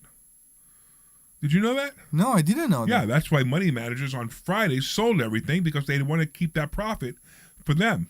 That's the steak and tuna theory. Wow. That's when I teach the steak and tuna theory, that's what it's all based on. It's all based on the money managers being able to buy their steak dinners. And if you come to investor schooling, I'll give you more on that. It's a theory that I've created that actually has been backed up over and over again. And some really high level Wall Street people have heard this theory, and not only agree with it, but they've actually said that it's been called something else. Okay. I think it was somebody called it the Volkswagen Mercedes theory. Okay. And I thought it was very funny. It was like, yeah, you buy the Volkswagen, you buy the Mercedes. I thought it was very funny. So it's the same concept. It's no different. But anyway, that's the story. That's the situation. Is you got the money manager selling it to the person like you and me. By the time we don't affect the stock market. It doesn't affect the market. They don't care. It just the only thing it affects is your ability to retire or sooner, or your ability to buy something. Look, I lost, like I said, my account went down like 1/3. It's not lost. It just went down 1/3. One of my accounts went down $100,000, and that's rough. Just one of my accounts down $100,000, but at the same time, my total accounts went down 30%, 33%, 35%, whatever. And I'm not panicked about it. I'll worry about it in the next couple of weeks, because I'll see where it comes back. At the same time, I'm going to infuse some more money into the account, and that money is going to make a lot of money for me, and I'm really looking forward to it. So you have to decide what's best for you. Most of the people protesting in the giant parking lot right now, they don't even have anything in the stock market. No, they don't have stocks. I agree. They're getting paid $15 an hour. They are riding by the protest company. They are right. No, I don't know about that, but they are riding the wave of, here, you see, we told you he's bad. See what he did. Exactly, right. And you can't even say that, because it's only 4 months. I went to look it up, and I couldn't really find it, but I remembered when he first got into president the first time, the same thing happened. The stock market went down. February and March were terrible the first year that he was elected as president. It didn't go down, not like this. I mean, this is COVID stuff, so this is really bad. Anyway, look, if you guys want to learn more about this, we teach in investor schooling. I did a whole thing on Thursday about the stock market and tariffs and how they affect the stock market. So it was a great class. I'm always doing classes on this. If you want to learn that philosophy, or that the way I teach covered calls, and you want to learn how to make an income off of that, you can do that too. You go to investorschooling.com. That's investorschooling.com. Of course, I want to thank you, Dr. Deb, for being here, and I want to thank you, Omri. I knew you had something to do today, and it was very important, so I'm glad you came in when you did, so thank you so much. Of course, I want to thank the Sweet! There we go. Len Page for being our producer today, and everybody else, go to investorschooling.com. That's investorschooling.com. This program is paid for by investors.